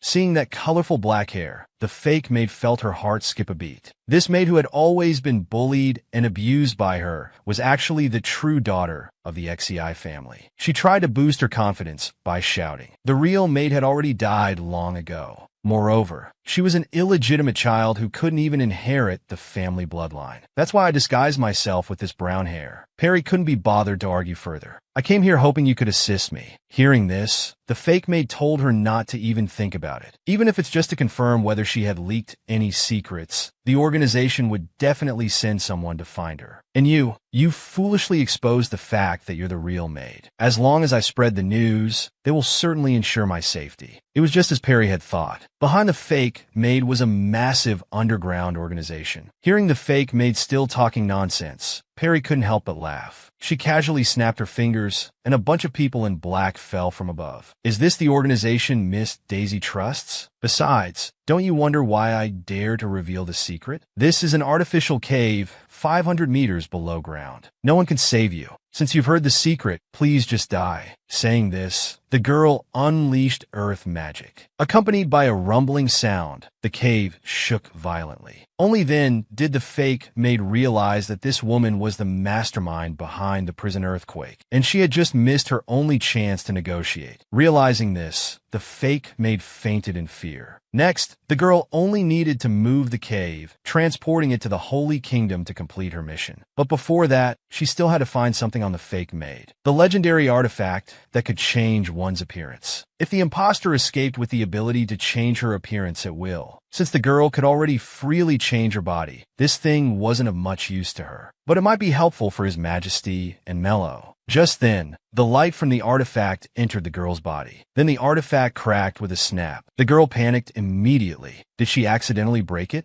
She decided to just put the lid back on and pretend nothing happened. Mello would figure it out anyway. Finally, it was time for the girl to settle things with the XEI family. Ever since the fake maid's identity was exposed, Pinox had started to self-destruct again. Even Lelio, who had known all along that the maid was an imposter, had also suffered a huge psychological trauma. He even found the girl and invited her to stay here, to act as their emotional comfort. Since the imposter who imitated my sister has been arrested, we need someone to fill this position. Since you have a face identical to my sister's, stay here. Let us continue to reminisce about that deceased child. Even though Lelio had already accepted that the maid was dead, he still insisted on keeping her by his side like a doll. Perry angrily stated, "What you need is not me who looks like your sister, but a doctor who can treat your mental illness." Surprisingly, after hearing this, Lelio didn't refute a single word. Instead, he reminded the girl that Perry was a gentle child and hoped she could model her future behavior after this. Seeing him like this, it was clear he hadn't listened to the girl's words. "Then I'll be going now. I wish you good health." Leaving the room, the girl was irritated by her brother's useless behavior. Since they abandoned her, they should be living better. Now that the task assigned by His Majesty was completed, everything else about the XEI family was irrelevant to her. After all, it took her time to gradually let go of her attachment. Finally, the girl prepared to say goodbye to Albury and the others. As soon as he saw the girl, Albury became extremely excited. He looked her up and down, concerned if she was injured anywhere. Now she and Yuri's had officially submitted their resignation applications, and they received a generous severance package. With this money, she could even retire for life. At this moment, the girl had the idea of recruiting Albury. But before she could speak, Yuri's mentioned that Albury had already received an offer from the Knight's Order. The girl realized her rashness. Albury was originally an outstanding knight. If she tied Albury to a small place like the Holy Kingdom, she would feel like she was letting him down. But no matter what choice Albury made, the girl sincerely hoped he could become happy. Then Yuri's also asked about Perry's plans. Although there was no maid anymore, staying here to work was actually not bad. The girl pretended to think for a moment. Then she said she had also decided to resign. Unexpectedly, these words were overheard by Pinox, who was passing by. Thinking of his older brother Lelio, who had already become mentally disturbed to this extent, in order to keep the girl in the mansion as a substitute for their sister,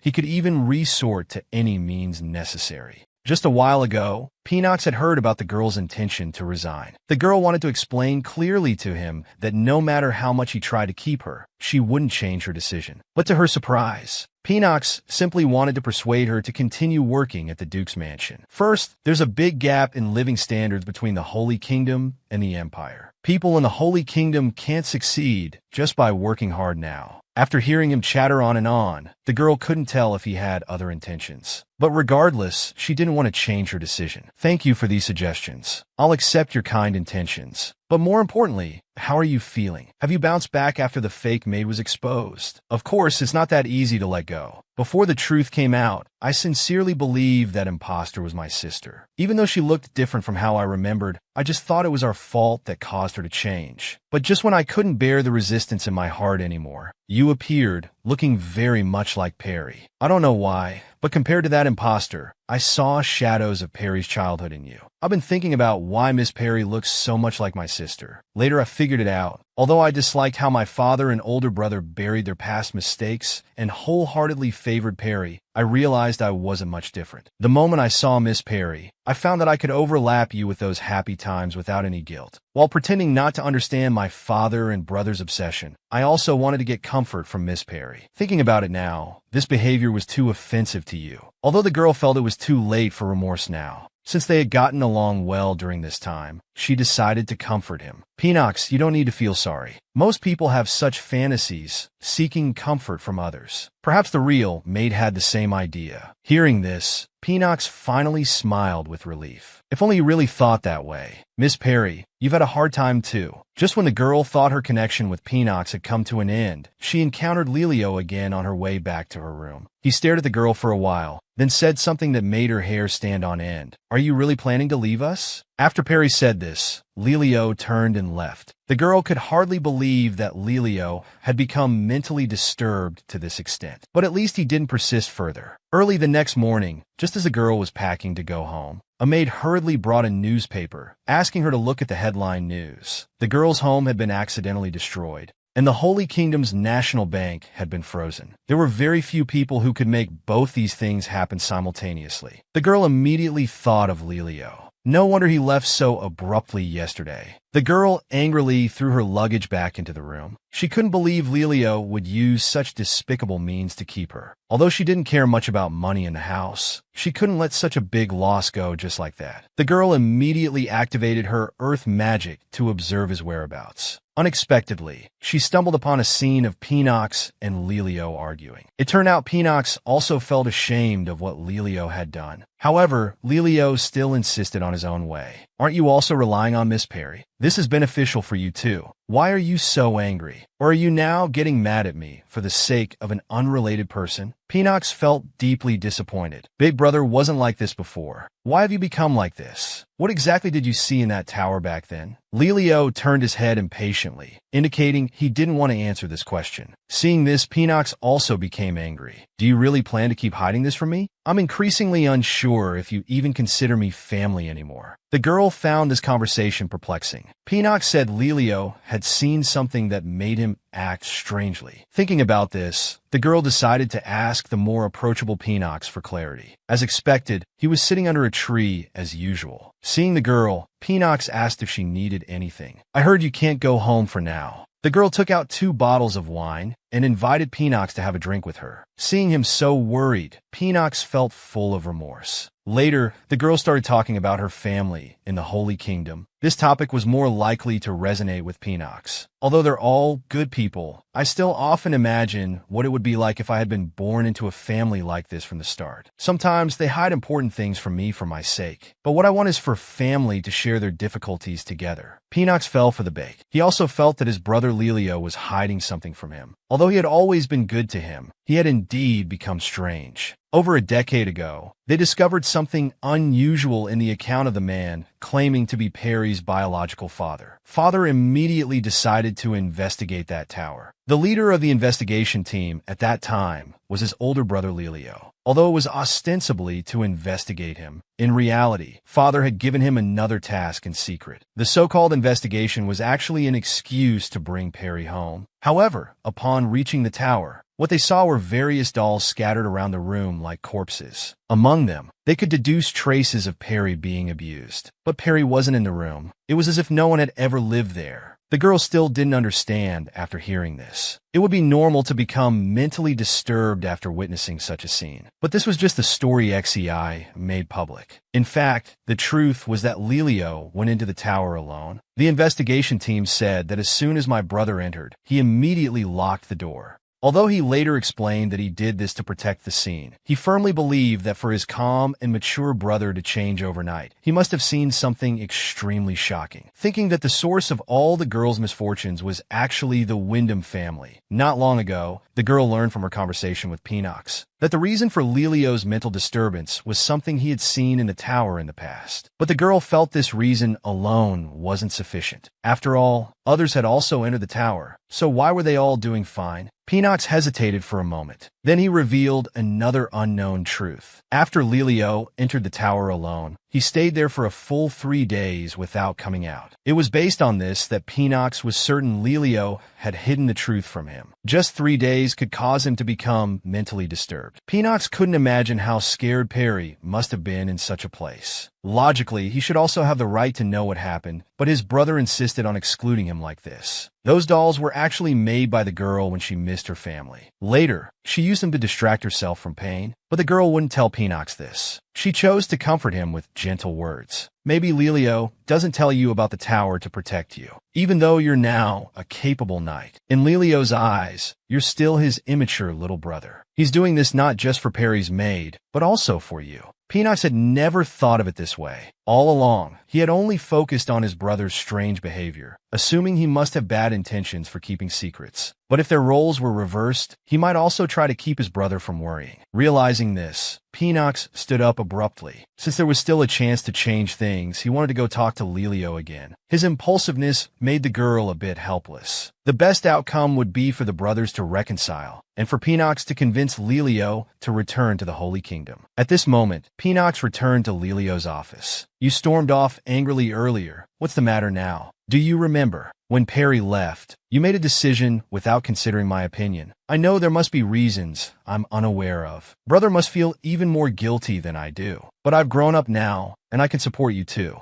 No matter what happened to you or what mistakes you made, it doesn't matter. We'll bear it together from now on. So let's send Miss Perry away. You know in your heart, no one can replace Perry. Hearing this, Lelio turned his head back. Since you met that maid, you've become frivolous. I think you shouldn't meet that woman again. It might be better to send her away as you suggested. Of course, it's up to you whether to send her away or not. But don't let her appear in front of me again. And so, the girl boarded the carriage back to the Holy Kingdom. As she left, Peanuts came to see her off. Although he was from the XEI family, he was still somewhat useful. The girl leaned against the carriage window, imagining the scene of returning to the Holy Kingdom and seeing her real family. But as soon as she arrived in the Holy Kingdom, Mello exploded at her. Weren't you supposed to embarrass the imposter? Who told you to put on a suicide show? The girl said completing the mission was enough. Don't meddle. By the way, where is His Majesty? Learning that His Majesty wasn't in the Holy Kingdom, Perry's excitement immediately diminished by half. She knew that to manage a declining country, His Majesty had to personally rush about every day. But she still wanted to report her work to His Majesty. From the group that recommended the fake, made Cecily to enter the Duke's mansion, to the person behind funding the group, and the superiors manipulating these people, Perry investigated step by step in this order. But she found that all the evidence pointed to Hui Tain. No wonder he knew the identity of the fake maid. Back then, Cecily's maid said she would report her achievements to Lord Loxa. This person is Hui Tain's uncle, from the Wyndham family like Hui Tain. In other words, their opinions are aligned. But we can't casually provoke such a powerful faction. It's impossible to make enemies with the most powerful family in the Western Empire. So this investigation can only be considered fruitless. However, Mello stated that he had already obtained the evidence he wanted. He is now very certain that both Perry's mother's death and the imprisonment in the tower were Lox's doing. The girl was shocked upon hearing this and hurriedly asked what evidence he had. It turns out that long ago, Mello and His Majesty had deduced clues linking the fake maid to Perry's mother's death. When the fake maid first appeared, her face was plastered all over the newspapers. But that face was too similar to Perry's. Outsiders only knew your appearance when you were 3 years old before being expelled from the family. How could they perfectly recreate your current appearance? In other words, they weren't referencing you at 3 years old. But if they knew what you looked like at 11 when you came out of the tower, it would be enough to recreate your adult appearance. So the purpose of sending you this time was to confirm whether the other party simply looked like you or if there was another group behind them. The girl clenched her fists. On one hand, she was angry at Loxa for harming her. On the other hand, she was dissatisfied that Mello and His Majesty had kept things from her. Mello stammered, not knowing how to explain. He was just worried that if Perry knew these things, she wouldn't be able to maintain a normal attitude when meeting XEI and Wyndham. Seeing that Mello still hadn't spoken, Perry stood up to leave. After all, you're just afraid I'll waver and carry out the mission with bias, right? I don't mean to blame you. I just want to sort out my thoughts. After Perry left, Mello fell into deep regret. He knew these things couldn't be kept secret forever. When Perry first changed her hair color, confirming she was from the XEI lineage, he reported this to His Majesty. After learning this, their previous investigation finally made some progress. Everyone thought that the brown-haired man who took Perry away was her biological father. After all, everyone assumed that only a biological father would dare to do such a dangerous thing in front of Lace. But now it seems that man was a complete fraud. Their goal was to keep Perry under their control. Whether it was the assassination of the Duchess or Perry being locked in the tower and abused, her life becoming a tragedy wasn't accidental. It was deliberately done by a large group capable of manipulating the Duke's family. Considering this, His Majesty decided to keep it secret from Perry. Afterwards, His Majesty and Mello launched a secret investigation into that group. They wanted to solve the problem in a way that would harm Perry as little as possible. But they didn't expect that Perry's infiltration of the Duke's mansion would provide their biggest clue so far. That is, Hui Tain's uncle Laksa, who is also the regent of the Western Empire. To contend with such a person,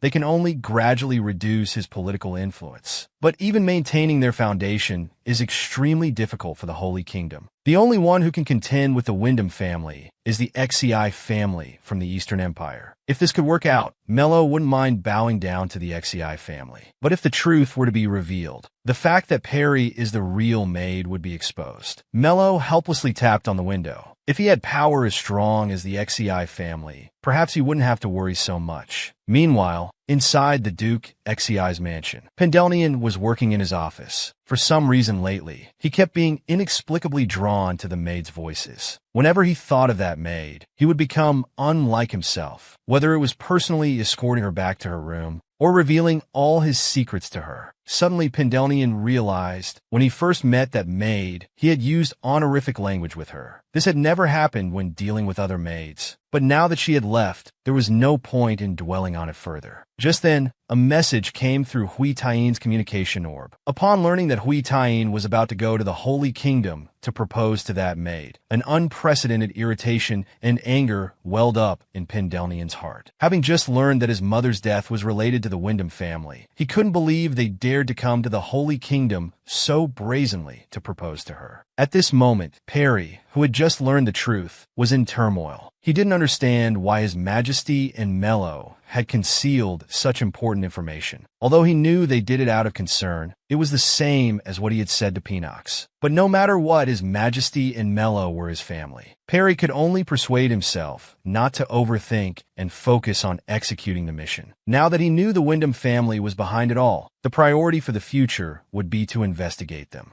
But to investigate the Wyndham family, they needed a force that could match them to exert political pressure. Only the Xi family could do such a thing. However, that would mean he had to reveal his identity as Perry and the maid. Realizing this, Perry suddenly understood. Since Mello had known all along that the Wyndham family was involved in his mother's case, he might have reached the same conclusion. The girl immediately rushed back to Mello's room. "Are you planning to do something foolish again? You must know that using the Xi family is currently the most reasonable way to deal with the Wyndham family. So you're struggling with whether or not to tell them about my true identity, right?" After a moment of silence, Mello spoke. "Even if I desperately need Xi's help, I could never do something to expose your identity." Hearing this, Perry sighed in relief. "In my opinion, your worries are foolish. As long as it's for the Holy Kingdom, it doesn't matter how you flatter the Xi people. It's not something to be ashamed of, but if we seek help simply because we can't deal with the Wyndham family ourselves, that's different. Uncovering the truth from back then, avenging my mother, removing Laksa from society, these are all things I must do myself. If we rely on the power of the Eastern Empire, our country will never be truly independent. I've said this before, we need to use our own strength to make the Holy Kingdom great again." Perry's words stirred excitement in Mello's heart. In the past, when Perry demonstrated his abilities to him, he had said similar things. He didn't expect that since then, Perry hadn't changed at all. It seems he had worried needlessly about Perry being affected. Perry believed that the priority in investigating Laksa should be interrogating the fake maid. Mello was momentarily stunned by this. He stated that getting the person to talk wasn't as easy as imagined, and they hadn't obtained any useful information. The priority now was to continue investigating without making any rash moves. "I know you're exceptionally capable, but if they learn your true identity, it would be dangerous." Perry obediently agreed and decided to go out for a walk to pass the time. After Perry left, Mello felt a twinge of regret. He had lied to Perry again. In fact, during the interrogation of Cece, he had obtained new information. As is well known, producing monster byproducts requires countless corpses. But what Cece found strange was most of the corpses those people brought in had appearances similar to Maid Perry Ann. Hearing this, Mello's heart sank. No wonder he couldn't find traces of large numbers of missing people anywhere. If those corpses resembled Perry, they were likely the dolls Perry made in the tower to survive. Although he was hiding it now, Perry was these people's real target. But how long could he keep this hidden? Meanwhile, Perry arrived at the Holy Kingdom's theater. He had a special affection for this theater. When he was first brought out of the tower, His Majesty had taken him to the theater, and the adults in those plays weren't as scary as he remembered. Instead, they were heroes who rescued children from danger. His Majesty also told him that protecting children was an adult's responsibility. Since then, whenever he had free time, he would come to the theater. Just then, a voice called out to him. Turning around, he found it was Grand Duke Hui Tain. The girl immediately became alert, wondering if the other party had discovered her identity. But to avoid arousing suspicion, she pretended to be calm and greeted Hui Tain. "Are you here to watch a play too? If I wanted to watch a play, I wouldn't need to come here. I came to see you." Hearing this, Perry became even more cautious. Coming to the Holy Kingdom to find her must not be a small matter. Unexpectedly, the next moment, Hui Tain proposed marriage to her. She had just learned about the mastermind behind her mother's death and was about to go to the theater to change her mood. The next moment, the eldest son of the family who killed her mother appeared before him. What was even more unexpected was that he proposed marriage to him. Perry was stunned for a moment after hearing this. Then he immediately started changing the subject. "Are you also here to see the play Contract Marriage? It's indeed very famous." "That's right," Hui Tain sighed. "If I had known you liked watching these things, I wouldn't have proposed to you." Seeing that he couldn't brush it off, Perry asked about the reason for his proposal. Then the two went to a nearby coffee shop. Perry stared at Hui Tain in front of him without saying a word. He wasn't sure if the other party knew something. Judging from Hui Tain's behavior, his identity as Axe's maid might have already been exposed. But he certainly didn't know about the Earth magic and the close relationship with the Holy Kingdom's royal family. Thinking of this, Perry's anxious heart gradually calmed down. Then Hui Tain also frankly stated that his proposal had nothing to do with love. It was just for the family business. Although the Wyndham family seemed harmonious on the surface, internally, factions opposing his inheritance of the title had emerged. Originally, Hui Tain wanted to endure until the day of succession, but seeing his confidants falling victim one by one, he couldn't ignore it. So he had to resolve the inheritance issue as soon as possible. And the biggest stumbling block in his path to inheritance was being unmarried. Coincidentally, since our reunion at the last banquet, I can't help but think of you every moment. But I keep recalling the image of you being hurt, so I want to make you happy. If I have to marry, I hope the bride can be you. Perry appeared touched on the surface, but inwardly despised Hui Tain's serious manner of talking nonsense. First, the faction opposing Hui Tain didn't even exist. Second, not being able to inherit due to being unmarried was also nonsense. The current Duke and Duchess had already been sidelined by him. What's worse, he actually said things like wanting to make you happy. He was lying from head to toe. At this moment, Hui Tain suddenly placed his hand on Perry's. "You mentioned contract marriage at the theater entrance just now, right? We can also be contract spouses for a few years first." Although Hui Tain lowered his stance considerably, Perry still had no reason to accept.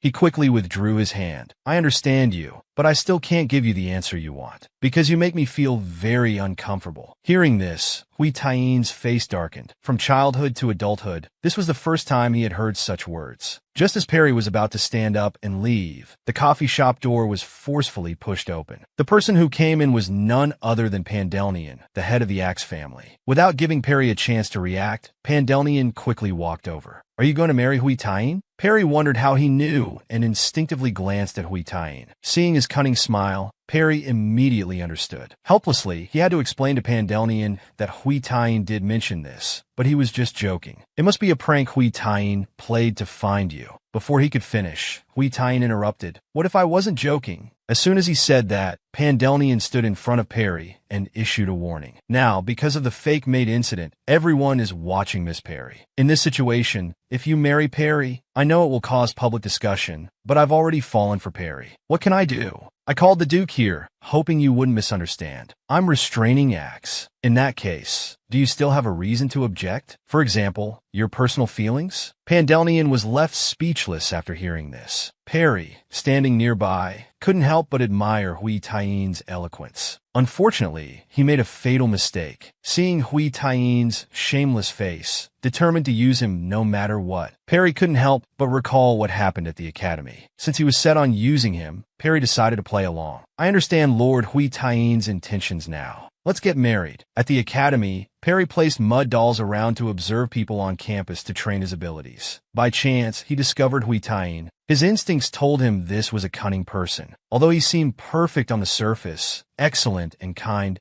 in his heart, he had already classified people into different levels. Those without value were at the bottom, and he seemed to take this for granted, as if it was his duty, his responsibility. Perry, an international student from a small country, was also classified as useless. The classes he attended were all replaced with low-quality problem students. Those people, hearing Perry was from the Holy Kingdom, even spread rumors without restraint that His Majesty used his body for diplomacy. Enraged, Perry swung his fist. Afterwards, the Academy began discussing Perry's expulsion. Although Perry didn't regret it, he felt wronged. His Majesty had sent him to study abroad for his sake. Yet he had let His Majesty down. At this moment, Hui Taiyin found him. That was his first encounter with Hui Taiyin. For some reason, the matter that should have resulted in expulsion was hastily concluded. Perry could never understand what this meant, but as long as he could graduate smoothly, it was enough. Now, Perry agreeing to a fake marriage was also a way to repay that favor. But if the other party tried any tricks, that would be a different matter. Then, Perry expressed that he wanted to stay and talk privately with Pandhelnian. After all, they still had political positions between them. After Hui Taiyin left, Pandhelnian called out to Perry, "Do you really believe you can become a duchess? I heard you and your father asked for the sovereignty of the Holy Kingdom. I thought you would at least understand how to calculate basic gains and losses. But I didn't expect you to be immersed in unrealistic fantasies, even throwing away your last lifeline." Perry felt a bit surprised at Pandhelnian's concern.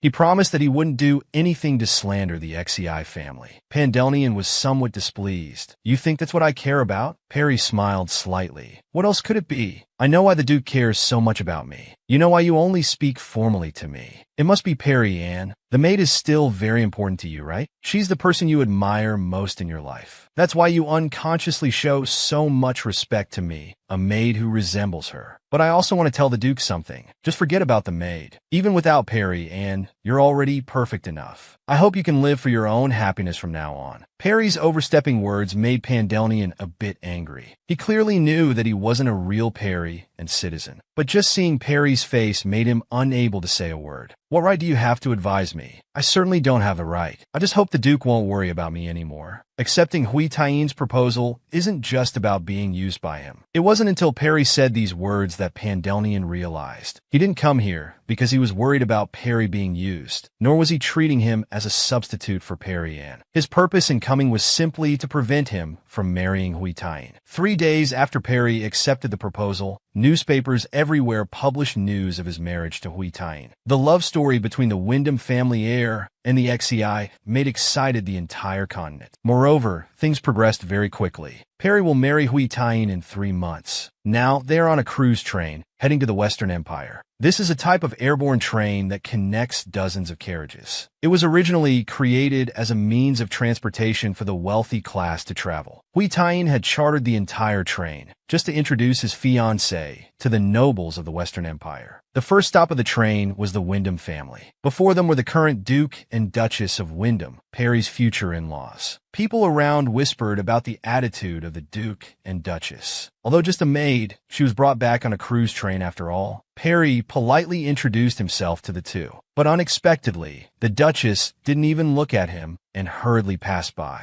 Vatine smiled slightly, having anticipated this. The Duke hastily greeted Perry, but didn't linger either, chasing after his wife and leaving the scene. Seeing this, people around started discussing, speculating whether the Duchess was dissatisfied with Perry's background and thus giving him a hard time. But Perry knew that this was actually due to the Duchess's depression. Duchess Seville came from a noble background, but had a very strange and sensitive personality. According to Perry's investigation, she had a severe mental illness. The cause of the problem likely stemmed from her family. Perry thought to himself that she probably wouldn't have the energy to cause him trouble. After boarding the train, Seville felt chills down her spine. Hui Taiyin had rejected so many marriage prospects, yet he brought back a child who resembled the maid, even more similar than the maid he had seen with his own eyes. 20 years ago, the Duchess of the Eastern Empire often visited the Western Empire. It was then that Hui Taiyin met the maid Peri, and that was also the only time the naturally cold Hui Taiyin showed any human warmth. Later, Hui Taiyin never mentioned his childhood again. Everyone thought he had forgotten. Several couldn't understand. Hui Taiyin, why did he choose that child in this insincere marriage? Meanwhile, inside the Xi Duke's mansion, Lyrian was lying in bed sleeping. In his dream, he recalled the scene of Peri and asking him to read stories. He remembered Peri and loved books about monsters. Suddenly, Pandemonium burst through the door. On such an important day, you're still sleeping? Hurry up and get ready. We're about to leave. Having finally dreamed of Peri, Lyrian didn't want to wake up, but soon he would see that long-missed face. It turns out Pandemonium, after learning about Hui Taiyin's train tour, had asked Lyrian to go to the Western Empire under the pretext of monitoring the maid. No matter what, as long as he could see a face similar to Peri Ann's, he was satisfied. At this time, Peri was having afternoon tea with a group of noble ladies. Miss Peri, try this. It's a tea snack unique to the Western Empire. It tastes very good. Peri smiled in agreement. These people were just talking behind her back, and now they're trying to get close to her. Peri didn't actually care about these idle gossips, but she didn't expect them to become so brazen. I heard Miss Peri used to be a maid in the Eastern Empire. I wonder if Duke Hui Taiyin knows about this. Her tolerance only made them more blatant.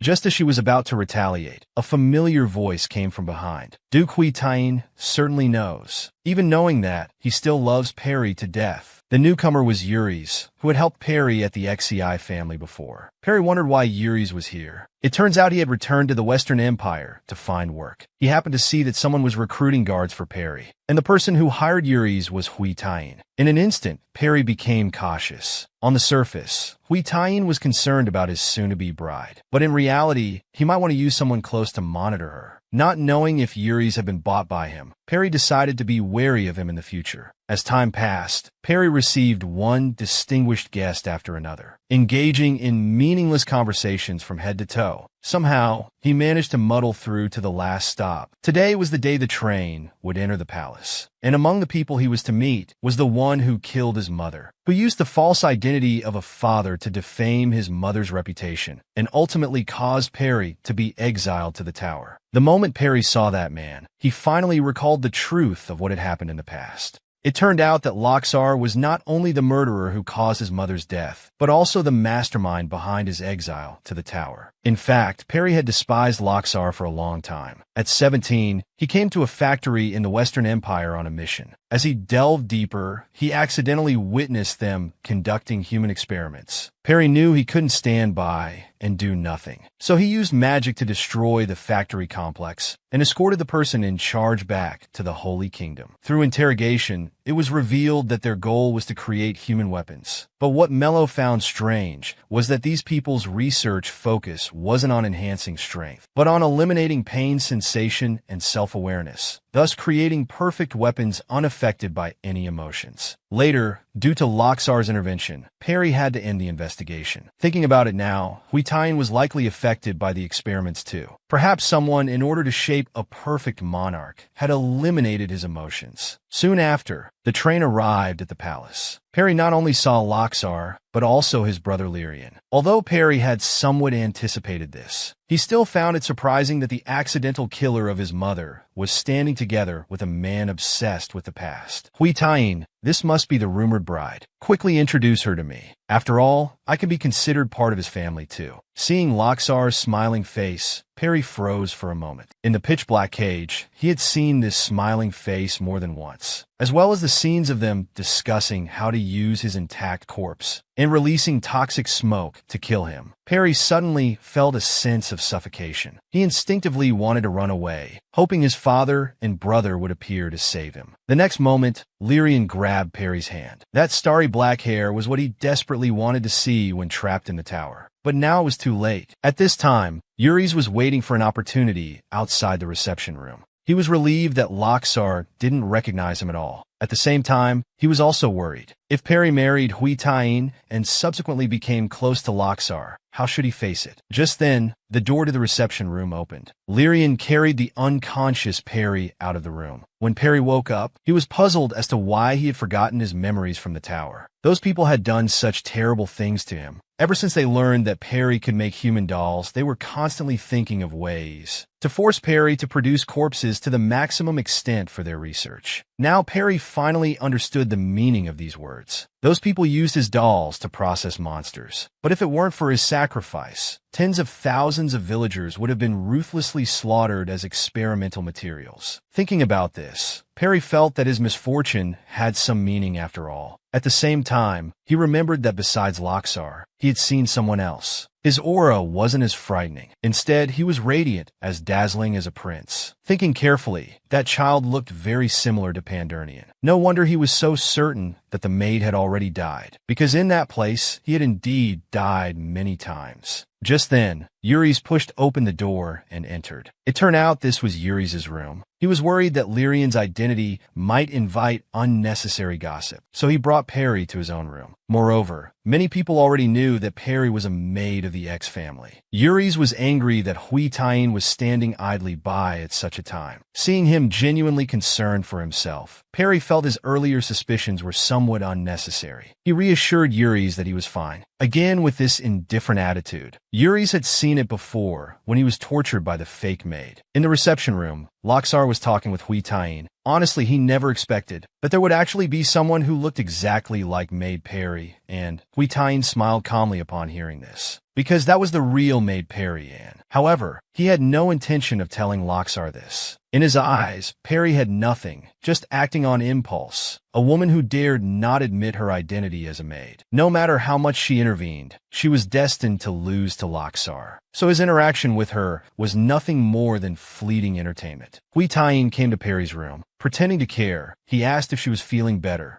"I'm sorry, I didn't know you would be so tired. It's my fault for insisting on marrying you. I should have been more attentive to you." Perry saw through his hypocrisy. "I know you just need a fake marriage partner. But since you chose me, it's because you have some interest in me, right? If that's really the case, don't just say it with your mouth. Prove it to me with actions. After all, this is just mutual exploitation." There was no love between them. They were both convinced that they would be the winner in this final game. To contend with the largest noble faction in the Western Empire, Perry decided to first improve his relationship with his mother-in-law. While Seville was taking a walk in the greenhouse, Perry created the illusion of a chance encounter and greeted Seville. He believed that, by discussing medical topics with Seville, he could definitely improve their relationship. Perry used the excuse of not understanding etiquette to ask Seville for guidance. Unexpectedly, Seville saw through Perry's intentions at a glance. "If you have something to say, just say it directly." Seeing Perry hesitate, Seville's tone became increasingly impatient. "Don't make me repeat myself." Perry had no choice but to be honest. "I know you don't like me, madam, but I still hope you can judge me fairly as a person. I apologize for my rudeness." Just as Perry was about to leave, he noticed Seville's eyes became a bit melancholic, as if reminiscing about something. "I have no obligation to chat with you, but it's impolite to drive away a guest. Come have a cup of tea before you go." Although uncertain what caused Seville's change of heart, from that day on, Seville never rejected Perry again. Every week, Perry secretly adjusted Seville's diet. Gradually, Seville's depression improved. He felt that as long as Perry was around, his mood would inexplicably relax. And he did indeed feel at that time that this child was very similar to Alice. But in the current situation, he was powerless to change anything. Hui Tain returned to his room. Perry was nowhere to be seen. Since Perry's fainting incident, he had given her enough freedom. He didn't expect Perry to not even return to the room now, even though their relationship wasn't a normal romantic one. After that day, he didn't even bother to put on an act. Subsequently, Hui Tain went to discuss strategies with Loxar. A grand banquet was to be held in a week. Hui Tain planned to bring other women to attend this banquet. It was a gathering place for outstanding individuals from various circles. He believed that if Perry attended without a dance partner, she would surely be embarrassed. But so what? It had nothing to do with him anyway. Hearing this, Laksar smiled knowingly. It seemed Hui Taiyin didn't like that new bride. When he first saw the photo, he was indeed surprised. He even suspected it might be the child from the tower back then. But no matter how much he investigated, he couldn't find anything suspicious. In the end, he just considered it a coincidence. If she were really the maid, Hui Taiyin would have surely noticed. After all, he had already mixed the maid's doll with Hui Taiyin's physical body long ago. At that moment, another voice was heard in the room. Perry, who saw everything through the mud doll, was shocked. The princess of the Western Empire was actually imprisoned in Laksar's room. After the death of the Western Empire's emperor and empress, the noble faction led by the Wyndham family instantly defeated the imperial faction. Afterwards, Laksar gave the prince his own name. Originally, the princess should have succeeded to the throne, but Laksar argued that the ancient texts prioritized male inheritance. In the end, the young prince was supported as emperor, and the princess instantly lost her position. However, the princess's eyes showed no signs of defeat or frustration. This relieved Perry. Once, he had sneaked into the Western Empire and secretly brought food and milk to the two of them. The princess was even younger then than now, but she still persevered. The next day, Perry was with Seville as usual. Without realizing it, their interactions had become natural and harmonious. This time, Seville even agreed to go for a walk with him. Just then, a guard quietly reported the news of the Emperor's arrival. Seville reminded Perry that since he couldn't greet the Emperor last time due to fainting, he could take this opportunity. Perry immediately understood that Seville had called the Emperor for his sake. Soon, the princess and the Emperor arrived. Hearing that Perry was Hui Taiyin's wife, the princess showed strong hostility towards Perry. It seems Hui Taiyin's taste has deteriorated quite a bit. You're not a noble. Don't you know to bow first when meeting a princess? Hearing this, Perry hurriedly gave a clumsy bow. In contrast to the princess's hostility, the Emperor's small eyes kept staring at Perry. Then he reached out, indicating he wanted Perry to hold him. Seeing this, Perry was also stunned. Could it be that he still remembered when Perry had comforted him to sleep back then?